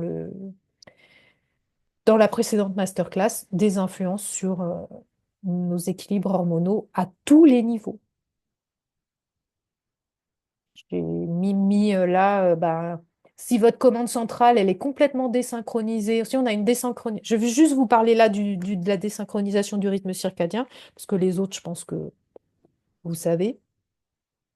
Enfin, quoique sédentarité et mobilité du bassin, on va nous entraîner des dysovulations par manque de bonne circulation sanguine autour du petit bassin, hein, tout simplement. Désynchronisation du rythme circadien, bah, si vous êtes désynchronisé, si le matin vous ne voyez pas la lumière du soleil, si le soir vous êtes derrière vos écrans bleus, vous désynchronisez vos rythmes circadiens. Du coup, votre commande centrale, elle marche moins bien. Il va peut-être y avoir un manque de FSH et LH, du coup une dysovulation, etc., etc. Si vous avez trop d'écran bleu le soir, vous produisez moins de sérotonine, mélatonine. Du coup, vous avez aussi tout un, voilà, des régulations entre système nerveux et dominance, et induisant une dominance en oestrogène.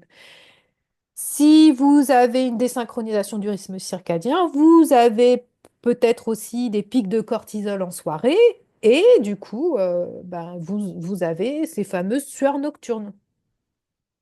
Ben, vous voyez que tout est lié, hein. Les flèches, on aurait pu en mettre partout. Mais nous, on va faire de la fonctionnelle. On va éventuellement aller chercher les micronutriments, les plantes, etc., bien sûr. Mais on va aussi surtout mettre en place une hygiène de vie qui nous permette de recaler tout ça.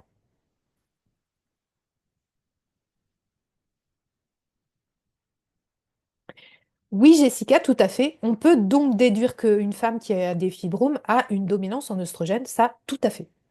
Tout à fait. Quand vous avez ces pathologies-là, il y a eu ou il y a encore une dominance en oestrogène, parce que malheureusement, les fibromes peuvent durer même après la ménopause, hein. Mais en général, ils se calment. Mais oui, oui, tout à fait. Puisqu'en fait, c'est vraiment ce que je vous disais dans le tableau. Revoyez le tableau œstrogène-progestérone.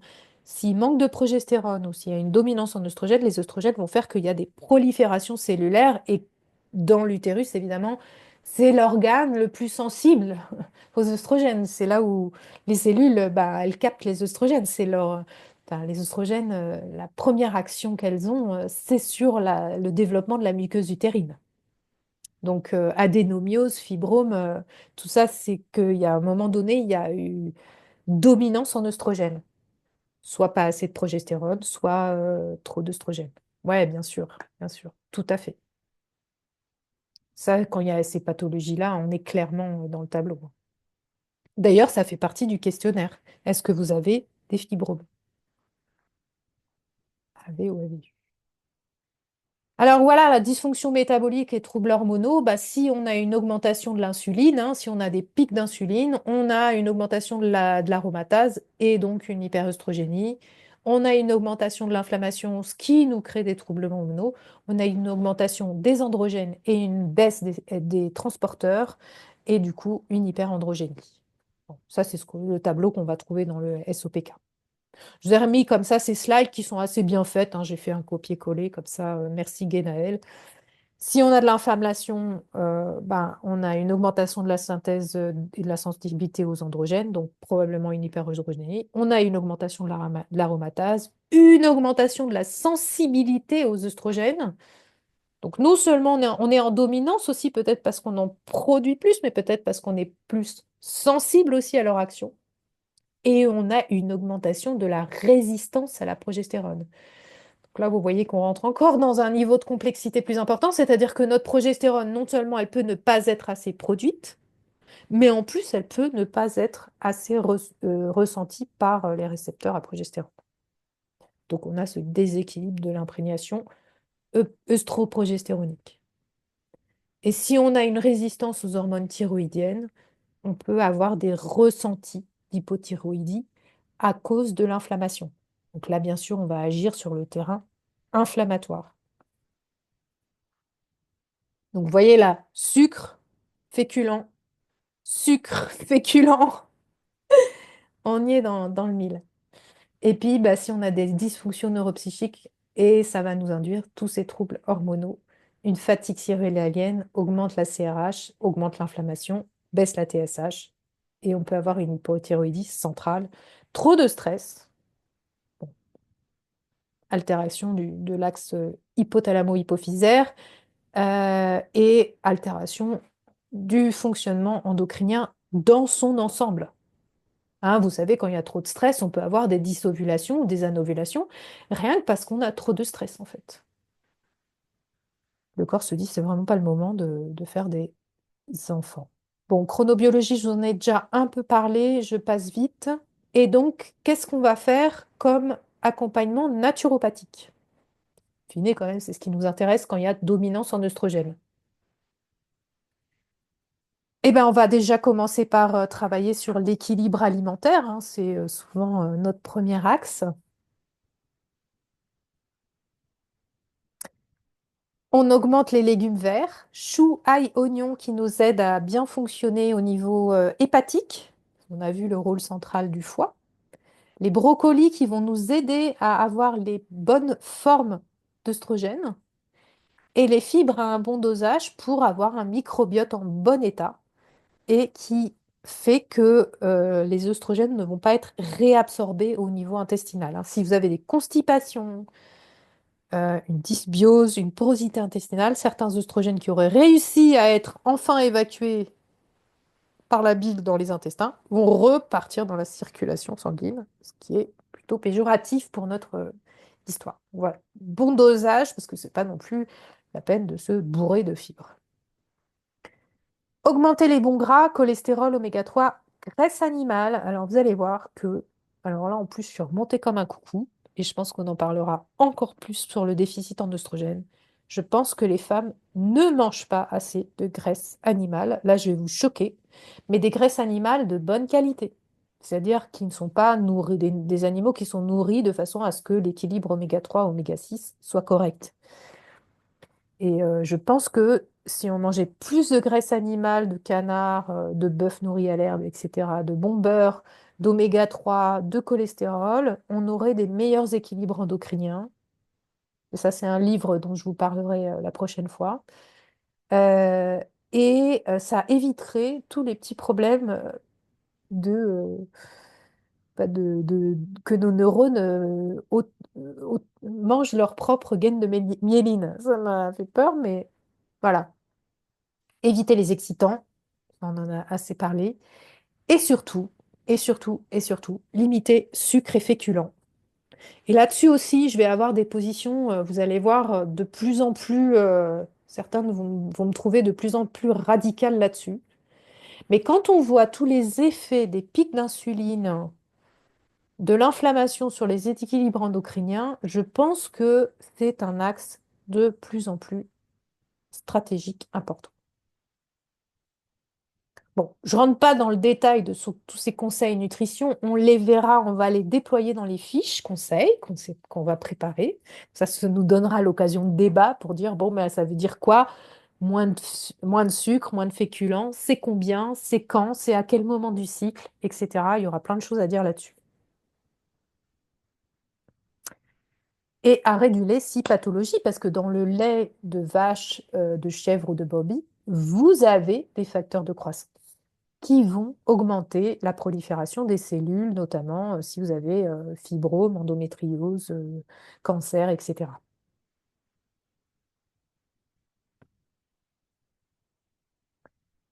On va proposer aux femmes qui ont des dominances en oestrogène des phases de détox, de soutien du foie pour tempérer cette dominance. Très important.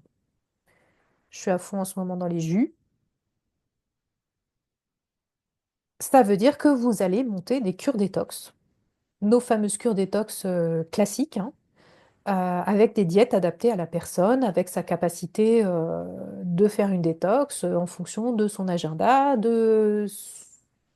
son- de là où elle part, de comment faire, de descente alimentaire, etc., etc., etc. Là aussi, hein, ce serait peut-être intéressant d'ailleurs de rajouter une fiche conseil sur comment faire une détox hormonale. Même si ça reste quand même pour moi là du ressort quand même du naturopathe, hein, que de monter une détox hormonale adaptée à la personne, où on pourra utiliser du coup certaines plantes, hein, comme le pissenlit, le chardon-marie, la réglisse, le curcuma, l'artichaut, le radis noir.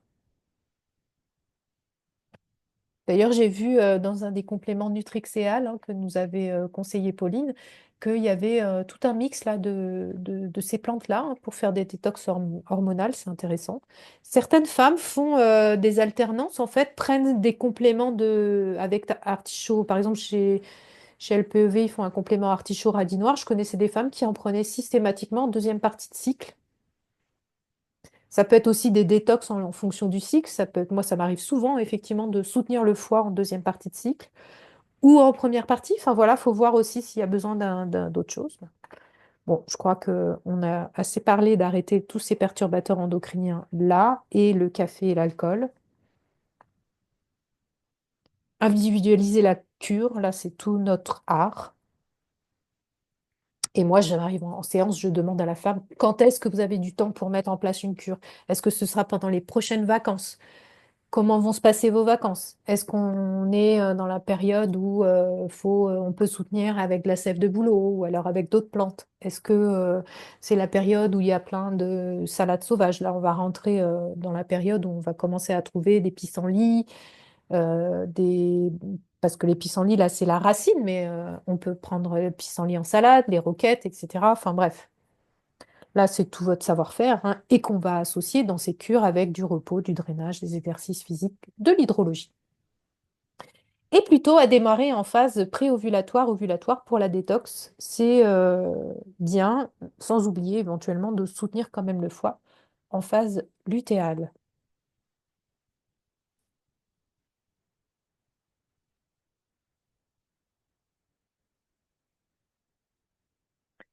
Une fiche avec des idées de jus de légumes, ça pourrait être utile, je manque souvent d'idées. Ok, Jessica. Alors moi, j'avoue que sur les jus de légumes, j'ai récupéré des e-books faits par d'autres et ça m'arrive de les diffuser. Mais ça, rien n'empêche, encore une fois, d'en faire un spécial. On pourrait imaginer une fiche jus de légumes en fonction des étapes du cycle. Bonne idée, Jessica. Je vais le noter pour le rajouter dans les fiches. Je vous montrerai, hein, je vais refaire le tuto pour Notion pour vous montrer comment on ajoute des fiches, hein. Fiches. Ok. Bah, après, on aura tout ce qui est conseils à la femme pressée pour soutenir la thyroïde et les surrénales qui vont être valables. Puisqu'en fait, le fait de soutenir les surrénales va nous soutenir la production de progestérone. Le fait de soutenir la thyroïde aussi va éviter que les surrénales soient trop en peine. Et donc, bon, bah, évidemment, vous reprenez tous ces conseils-là, ils seront utiles aussi pour la femme qui est en dominance en oestrogène. Donc bon, je vous les laisse les relire. Et puis enfin, on va utiliser aussi des plantes spécifiquement pour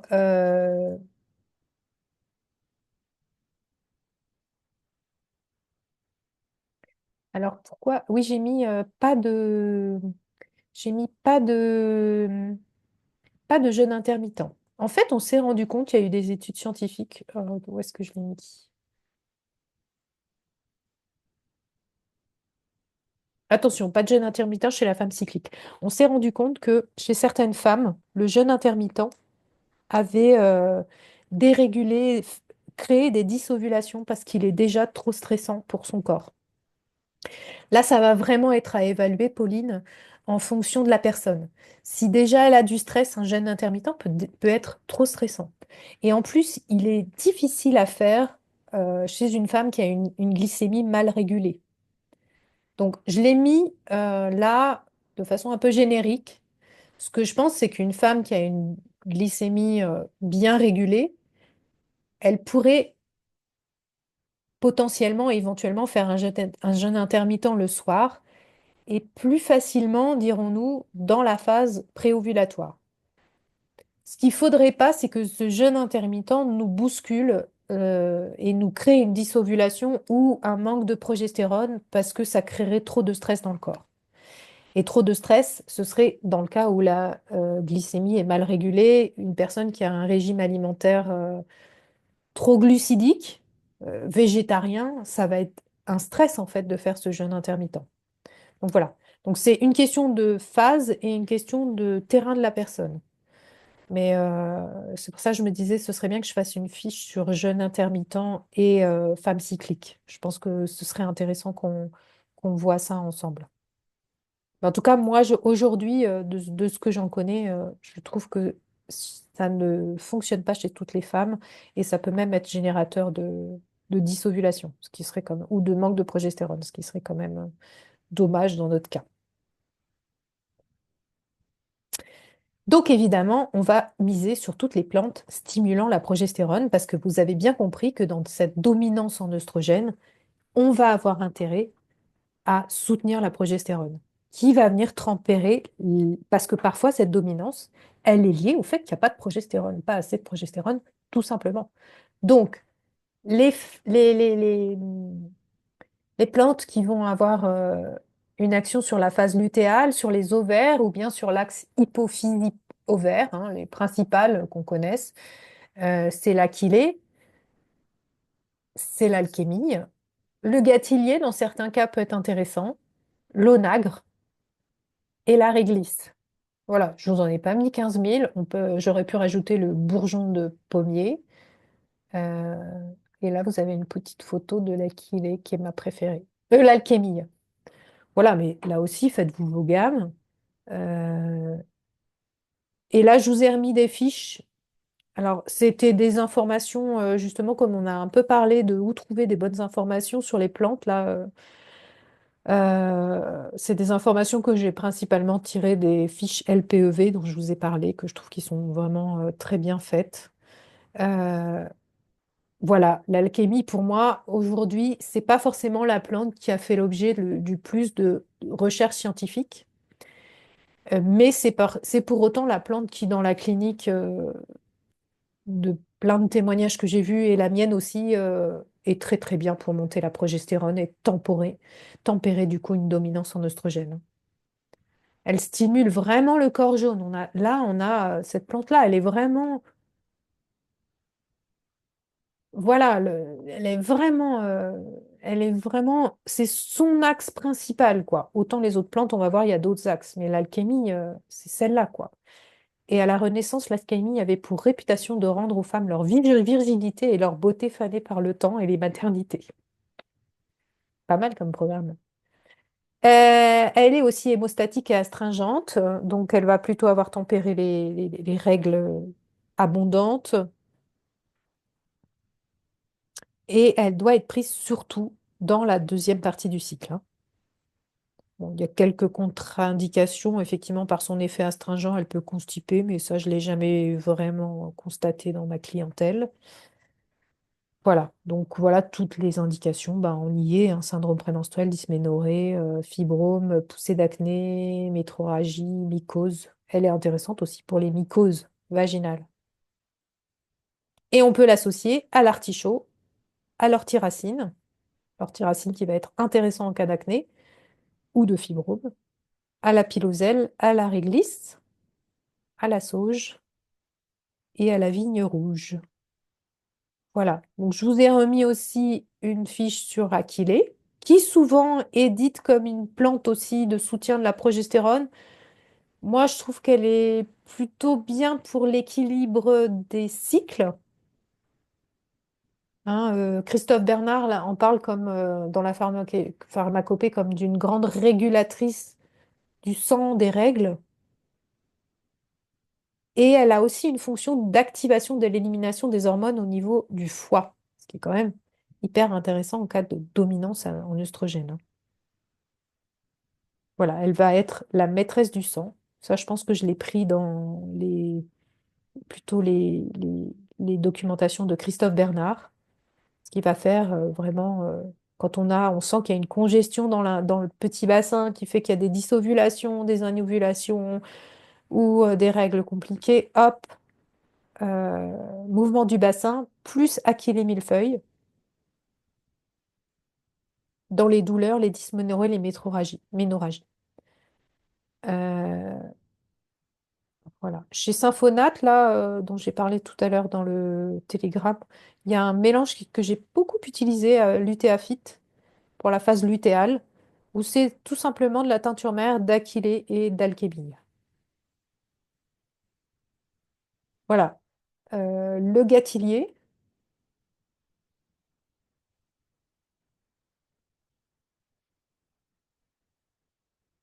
Alors, est-ce que vous avez des retours sur les tisanes alchimie, par exemple, sont suffisamment efficaces ou vaut mieux partir sur les Quantis? Alors, moi, ce que je vous ai dit, Jessica, donc ce que j'étais en train de dire, c'est que moi, j'ai des retours sur Quantis ou teinture mère. Là, pour le coup, l'utéafit Par contre, je suis assez réservée sur tous ces compléments qui sont sortis en poudre. Pourquoi? Parce que moi, j'ai tendance à considérer que la plante, c'est avant tout une information qu'elle nous donne au corps. Et pour moi, l'information, elle passe mieux via les formules liquides. Mais j'ai pas de retour sur les tisanes. Les ados avec SPM, moi, j'ai déjà donné Marjorie Lutéafit. Parce que du coup, bon, c'est des flacons qui sont pas très chers et enfin, chez Symphonate, les produits, franchement, sont pas très très chers et du coup, et en plus, on peut, voilà, on peut faire un petit dosage. Ça m'est arrivé et ça marche bien. Mais oui, alchémie chez les adolescentes, pourquoi pas? Après, chez les adolescentes, ça dépend de l'âge, hein, si les règles sont bien installées. Si c'est voilà, si c'est au tout début des règles, une toute jeune fille, 13 ans, hein, on en avait parlé il n'y a pas longtemps, j'irais plutôt, peut-être que j'agirais au tout début plutôt sur de la gymothérapie, un peu plus léger en information. Voilà, alors là, le gâtillier, attention, souvent on dit qu'il est progestéronique. Alors bon, il était surtout utilisé dans les monastères pour éviter, pour un anaphrodisiaque pour l'homme, hein, parce qu'il bloque les androgènes. Et en fait, grosso modo, en fait, il va travailler sur le lien hypophyse-ovaire, plutôt pour stimuler les sécrétions hypophysaires. Et ça, ce sera plutôt quand on aura déterminé que c'est quelqu'un, par exemple, après la prise de pilule, je trouve que le gâtillier, il est intéressant pour reconnecter, ou quand on sent qu'il y a eu des pilules trop longtemps, qu'il y a une déconnexion, il y a un mauvais fonctionnement plutôt au niveau central, ou qu'il y a trop de prolactine. Dans ce cas-là, le gâtillier, il est vraiment intéressant. Mais sinon, je l'utilise moins parce que je trouve que, voilà, parfois, il m'a joué des tours. Il est pas toujours évident. Je trouve qu'il n'est pas toujours univoque pour toutes les femmes. Voilà, ça, c'est mon retour d'expérience.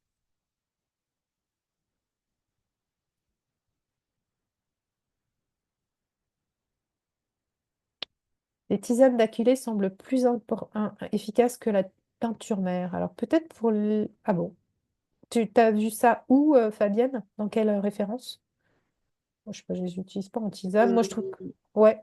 Je suis sur Instagram, mais une herboriste qui fait des formations autour de la femme et qui donc a l'air de privilégier cette forme-là plutôt que la teinture mère. Elle semble dire que c'est la manière la plus efficace pour l'alchimie et la chilée de fonctionner en Alors, tisane.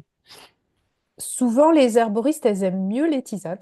Enfin, ils ont plus Oui, l'habitude d'utiliser les tisanes, mais moi, le ouais. problème, c'est que va vérifier le dosage, la prise, etc. Si tu dis, tu vois, une jeune fille qui a 14 ans, bah, tu vas prendre ta tisane en deuxième partie de cycle. pendant 14 jours systématiquement. Oui, mais tu vois, sur d'autres plantes, elle va pas être aussi. Enfin, elle peut privilégier aussi la teinture merte sur d'autres plantes, mais sur celle-ci en particulier, elle parle toujours de la tisane. Bon, voilà. Moi, je sais que mes filles, c'est ce que je leur donne pour le coup. Ça a l'air de fonctionner, mais mm. Ça fonctionne? D'accord. Oui, mais bon, voilà, c'était. Bon, moi en tout cas, au Quantis, ça fonctionne bien. En teinture mère aussi. Après, voilà. Donc, la réponse pour Jessica, c'est que oui, ça fonctionne aussi en tisane. Manifestement, ça peut même être recommandé. Même pourquoi pas, si une femme d'ailleurs en séance vous dit bah, j'aime bien les tisanes, vous lui présentez un protocole et elle arrive à le faire, très bien. C'est parfois aussi moins cher. Voilà pour le gâtillier, mais là vous ne le ferez pas en tisane parce que c'est les baies que l'on utilise. La réglisse, ce que j'aime beaucoup aussi, parce qu'elle a une action aussi sur la progestérone, qu'on connaît moins, sur les équilibres œstroprogestéroniques, on les connaît moins, mais aussi sur les glandes surrénales et sur le foie et anti-inflammatoire. Donc celle-là, hein, c'est aussi une plante que j'aime bien utiliser parce que je trouve qu'elle est assez ubiquiste. On en fait tout un pataquès contre la contre-indication euh, tension artérielle, mais bon, il en faudrait des telles doses. Euh, Et d'ailleurs, des fois, on a des femmes qui sont en fatigue surrénalienne et qui, du coup, ont plutôt une hypotension. Donc, c'est plutôt bien. Mais bon. Et elle agit aussi en antimycosique, ce qui est intéressant. Et attention quand même s'il y a des œdèmes. Pour les œstrogènes eux-mêmes, donc on va pouvoir les réguler avec tout un tas de plantes qui ont des formes qui peuvent contenir aussi des phytoœstrogènes. Donc là, on voit effectivement que ce côté phytoœstrogène va venir plutôt dans la régulation que dans en augmenter ou diminuer les œstrogènes. Et on peut tout à fait effectivement donner, on en a déjà parlé, hein, des graines de lin aussi à la femme qui a du SPM. L'acné à grappe noire dont je vous ai parlé pour éventuellement les bouffées de chaleur, mais là, il faut vérifier que c'est vraiment bouffée de chaleur euh, et pas sueur nocturne, hein, on a vu la distinction. L'angélique officinale était une plante qui était très souvent utilisée par les femmes à l'époque. Et on trouve d'ailleurs l'angélique synergisée chez Copmed, qui est un ancien mélange par inventé par une sœur dans pas les monastères, mais voilà, les trucs de sœurs, quoi. Et donc, où on a un mélange entre l'angélique, le houblon, la sauge, la vigne, la mélisse, le fenouil, le calendula et la reine des prés, comme une synergie pour soutenir les femmes, notamment, je pense, en préménopause, hein. Très intéressante.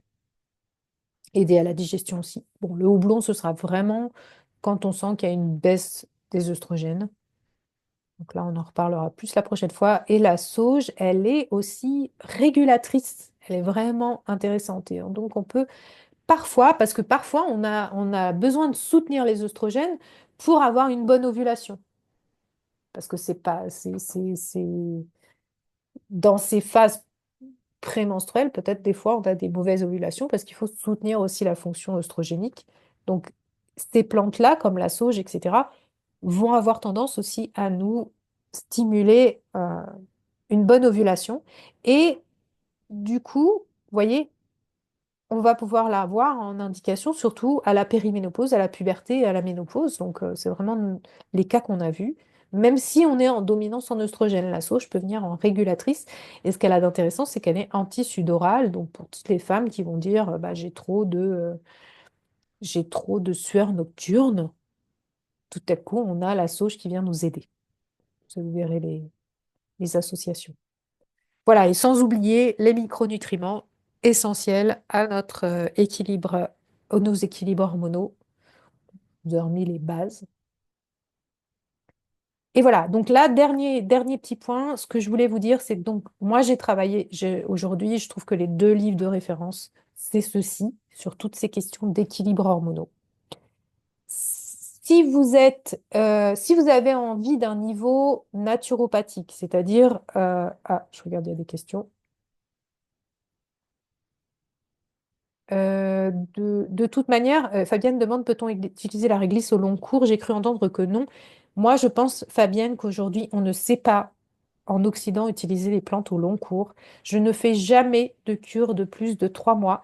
Et en plus, c'est aussi des cures qui sont, enfin, voilà, je te donne ma pratique, qui sont surtout en deuxième partie de cycle quand ça concerne la dominance en oestrogène. En plus, qui ne sont avec des fenêtres thérapeutiques, entre guillemets, euh, notamment sur la phase des règles. Les règles, on laisse le corps au repos. Ok, il y a Colette qui a dû partir. Donc, du coup, voilà ces deux livres.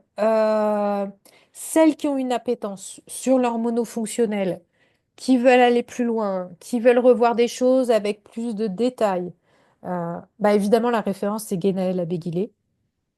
Aujourd'hui, je pense que c'est le livre de référence sur les équilibres hormonaux. Celles qui disent c'est trop fouillé, c'est pas notre métier de naturopathe. Je veux garder quelque chose d'assez simple et robuste, mais quand même qui intègre les dernières recherches scientifiques, parce que Sarah Maria, elle le fait. Donc cette herboriste canadienne que j'aime beaucoup, parce que je trouve qu'elle a, alors même si c'est in fine une approche d'herboriste, elle est proche d'une approche, pour moi, d'un niveau, enfin d'une approche d'un naturopathe.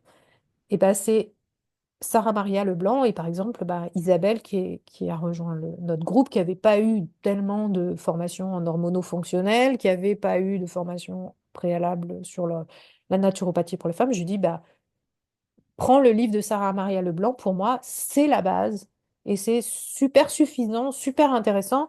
Voilà, il faut qu'on apprenne, nous, les naturopathes, à pas se perdre trop dans l'hormonologie fonctionnelle pour rester sur notre base de quel comportement, quelle hygiène de vie, etc. Et finalement, les plantes et tout ça, ce ne sont que des aides ponctuelles, hein. J'insiste, si on n'a pas mis en place notre base naturo d'hygiène de vie, les plantes, ça ne fait que venir en soutien ponctuellement pour réorienter.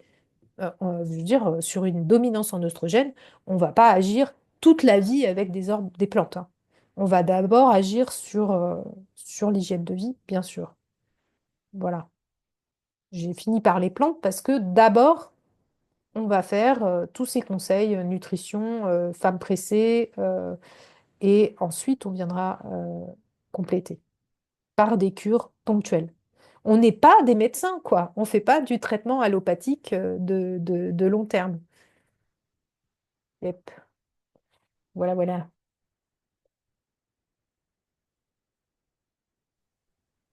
Merci Ouais, beaucoup, Charlotte. Ouais. pardon, excuse-moi. Euh, je rebondis par rapport à ce que tu viens de dire. Je comprends. Mais après, quand tu as vraiment une hyper-oestrogénie qui est installée depuis des années, euh, évidemment que tu travailles sur l'hygiène, vie, etc., etc. Mais une cure de 3 mois, ça va être suffisant, tu penses, pour donner un vrai coup de pouce pour réguler un problème installé depuis des années et des années? Je sais pas si Elena est là encore. Non, elle est partie. J'aurais bien voulu avoir, parce qu'Elena, tu sais, elle a intervenu sur l'arrêt du sucre et la régulation du terrain inflammatoire. Notamment bon, sur sa prise de poids, mais je pense qu'elle avait d'autres symptômes, enfin d'autres signes plutôt. Mais bon, elle est partie. Comme la masterclass a duré un peu plus longtemps, il y en a certaines qui ont dû partir. Euh, Non, tu vois, je pense à mon cas là, de la dame avec des fibromes qui a 46 ans. Tu vois, elle n'est pas du tout en préménopause hein, pour l'instant. Et ça fait déjà plus de 10 ans qu'elle a des fibromes. Alors, j'ai pas la prétention de lui régler ses fibromes, hein, on est bien d'accord. Mais lui donner un vrai coup de pouce, euh, voilà, j'adorerais croire que. En 3 mois, ça sera fait. Bah, Mais là aussi, ça va vraiment dépendre de sa capacité à intégrer d'autres conseils.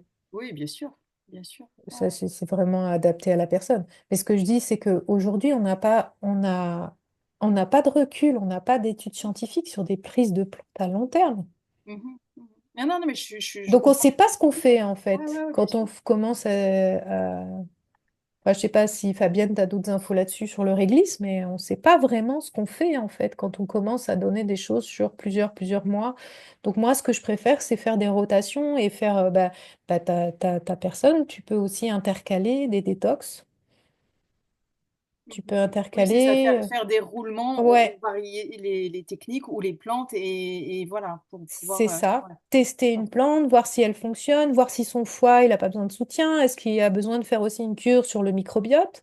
Souvent, il y a l'intestin qui est... Donc, ça, on va pas tout mélanger d'un coup, tu vois. C'est pour ça que je dis, on travaille... Moi, je travaille comme ça, en fait, par cure. Mhm. Et en général, une cure, c'est 2 à 3 mois, quoi. Enfin, ça dépend. Les cures détox, c'est plus court, hein. Ok, merci.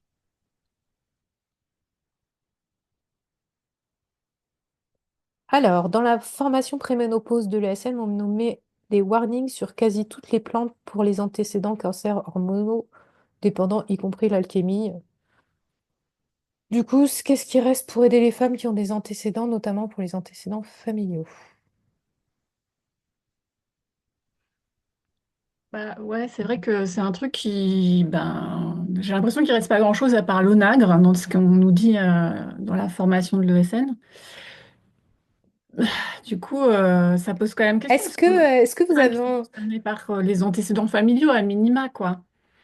Ouais, mais enfin, bon, en plus, si c'est des antécédents familiaux, est-ce qu'on est sûr que c'est un cancer génétique, quoi? Enfin, hormonodépendants, justement, j'avais posé la question. C'est quoi la part des cancers hormonodépendants pour le cancer du sein, par exemple? Et donc, Jessica, qui s'occupait de ça, m'avait répondu que je crois que c'était à peu près 70% des cancers du sein qui étaient des cancers hormonodépendants, quelque chose comme ça. Oui, mais après, c'est pas parce qu'ils sont hormonodépendants qu'ils sont génétiquement transmissibles. Il faut voir s'il y a eu une étude génétique. C'est vrai, mais quand je vois comment se comporte ma gynéco, parce que ma grand-mère a eu un cancer et que ma mère a eu un cancer alors qu'on n'a pas de problème génétique, Hmm. qu'il faut que je fasse des trucs, des mammos tous les ans, etc. Du coup, enfin, moi, je Vous me sens avez... concernée en première ligne. C'est pour ça que Ouais, c'est ouais, ouais. Mais je sais pas hyper si vous présent. Je avez fais pas. écouté la... qui c'est qui nous a partagé ça? La... Ah, sur justement sur les traitements hormonaux substitutifs, Oui, là. c'est la conf sur le traitement substitutif en période de préménopause, Ouais. etc., etc. Ouais, ouais, ouais. Vous avez vu le discours de la médecin là-dessus? Ouais, ouais, ouais, elle est très décomplexante, mais Maëlle, je suis exactement dans les cas de figure et tous les ans, j'ai le droit à mon écho, ma mammo, enfin Ah, voilà. mais c'est horrible, mais Parce pourquoi que vous moi, elle faites m'a dit, de ça? toute façon, les traitements hormonaux pour la ménopause, on oublie. Hein. Moi, mes gynéco et mon médecin, ils m'ont dit, vous avez des antécédents familiaux, il n'y aura aucun traitement possible pour vous au niveau Oui, mais hormonal. alors, justement, ce qu'elle explique, la gynéco, là, dans la conférence, que si tu n'as pas vu, je t'invite vraiment Ouais. à l'écouter. Ouais. Et puis, il y a un autre médecin aussi qui est sur, je vous remettrai peut-être sur le groupe la page de ce gynéco, qui est aussi, parce que moi, j'étais pareil, hein, j'étais sur les pattes arrière à fond sur les traitements substitutifs, etc. Et là, qui explique que, bah, en fait, tout ce qui a été dit sur les cancers et donc la prévention et on arrête tous les traitements substitutifs, ça repose sur une étude américaine qui n'a pas été faite dans les règles de l'art. Et que maintenant, et que du coup, la position du corps médical a été, hop, on arrête tous les traitements substitutifs. Donc maintenant, qu'il y ait plus de recul, plus d'études, etc., on est en train enfin, les médecins révisent leur position, sauf que les nouveaux médecins gynéco, etc., n'ont pas été formés, si tu veux, à l'utilisation de ces hormones de substitution de façon en fait à s'adapter et c'est pas un truc que tu balances comme ça à, un, ils font du sur-mesure en fait. C'est pareil, ils te proposent un accompagnement sur-mesure, que tu sois dans le cadre de la périménopause ou dans le cadre de la ménopause avérée, etc. Donc c'est vraiment un gros de la dentelle. Et la problématique, c'est que les jeunes générations, ou plus ou moins jeunes, n'ont pas été formés et donc finalement, ils ne savent pas proposer ça. Donc, moi, je te retranscris ce que j'ai lu et ce que j'ai entendu de ces médecins. Ouais. Je navigue, mais en tout cas, c'est ce qu'ils nous expliquent, c'est que du coup, bah, ces nouvelles générations de gynéco-médecins n'ont pas du tout l'expertise et continuent à se cacher derrière ces anciennes études qui mettaient des gros warnings sur les traitements substitutifs. Voilà. Euh, voilà, mais c'est vrai que, et en plus, moi, je me fais régulièrement la réflexion que d'une source à l'autre, quand tu regardes sur les plantes, pour revenir à ce que tu disais par rapport aux plantes, eh bien, un coup, que ça soit l'alchémie, on va te dire non contre-indiqué en cas d'antécédent. Dans un autre bouquin, tu ne vas pas avoir cette, tu vois. Donc, Ouais. tu ne sais jamais. Un coup, c'est oui, un coup, c'est non. Alors Voilà. C'est ça. moi, ouais, c'est pour ça que moi, enfin, je reste sur mes références. Voilà, après je travaille avec mes références et je considère que l'alchimie, quand même, c'est vraiment de loin celle qui est la moins grave en cas d'antécédent de cancer du sein. Mes références, c'est vraiment Wikiphyto, LPEV et Christophe Bernard. Après, une fois que j'ai fait. Et bon, et Sarah Maria. D'ailleurs, Sarah Maria, est-ce qu'elle en parle de l'alchimie? Qu'est-ce qu'elle dit? Alchimie, Sarah Maria. Parce que voilà. Et puis ben, c'est normal. Après, enfin, je sais pas si c'est normal d'être aussi. Voilà. Seule contre-indication que dit Sarah Maria pour l'alchimie, par principe de précaution, éviter lors de la grossesse, éviter en cas d'allergie aux rosacées. Donc non, il n'y a pas d'antécédent de cancer du sein. Mais d'ailleurs, c'est normal, elle est plutôt progestéronique. Je vois pas pourquoi bah, ce serait complètement contre-intuitif, enfin contraire, enfin contre-intuitif. Puisqu'en fait, on a tout intérêt à monter la progestérone en cas de problème de dominance en oestrogène et de risque de cancer du sein. Bon, après, voilà, donc je ne sais pas ce que vous disent dans la formation, mais il y aura euh, comme dans tous les métiers, quoi. Ceinture et bretelles, méconnaissance, c'est des choses qui sont assez nouvelles. En fait, il faut aussi attendre que les choses se stabilisent. En tout cas, moi, dans tous les herboristes, toutes les choses de... Enfin, je viens de regarder sur Wikiphyto, il n'y a pas cette contre-indication, il n'y a que la grossesse hein, pour la chimie. Donc quand même, on est là sur des références un peu solides, quoi. Bon, tout le monde il y a pas mal eu de départs là pendant ce temps-là. Chacun doit retourner à ses activités de la journée. Est-ce que vous avez encore des questions de compréhension sur tout ce que j'ai raconté? J'étais assez vite. Est-ce que c'est OK? Ou des interventions? Non. Bah écoutez, super. On se retrouve vendredi, parce que je me suis trompée, c'est pas jeudi, c'est vendredi cette semaine. Euh, je vous souhaite à toutes une bonne après-midi. C'était cool de vous faire ça. Je me suis sentie un peu pressée parce que j'avais envie de tout passer. Et puis, mais ça m'a refait plonger dans cette dominance en oestrogène. Moi, ça me fait du bien à chaque fois de replonger dans tout ça. Voilà, comme ça c'est la forme masterclass. Vous avez un peu la grosse synthèse. Ok, On super. va retrouver les slides, Irène, de toute façon. Oui, dès que c'est fini, je vous mets tout dans le replay et donc le diaporama, il se retrouve dans le fichier joint au replay de la masterclass. Que moi, j'ai pas réussi à retrouver les slides de ta première masterclass sur la progestérone. J'ai essayé de retrouver, il y avait des schémas qui m'intéressaient, je ne l'ai pas retrouvé. Ah, J'ai effectivement retrouvé ou peut-être que je m'y suis mal prise, j'ai retrouvé le lien pour revoir en replay, mais pas le document, enfin, en diaporama, quoi. je regarderai alors, c'est pourquoi il n'est pas...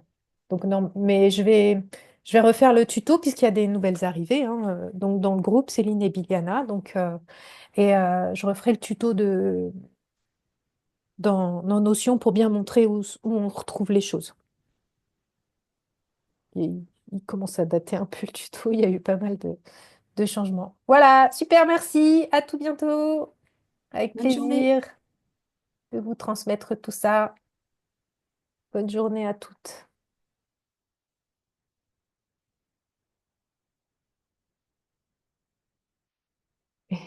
Super, Céline. Merci pour ton message. Je t'ai bien vu. Ça roule. À très bientôt, Céline. On fera plus connaissance dans les partages de pratiques, du coup. Et Biliana aussi. Salut, salut, salut Isabelle. Alors, hop.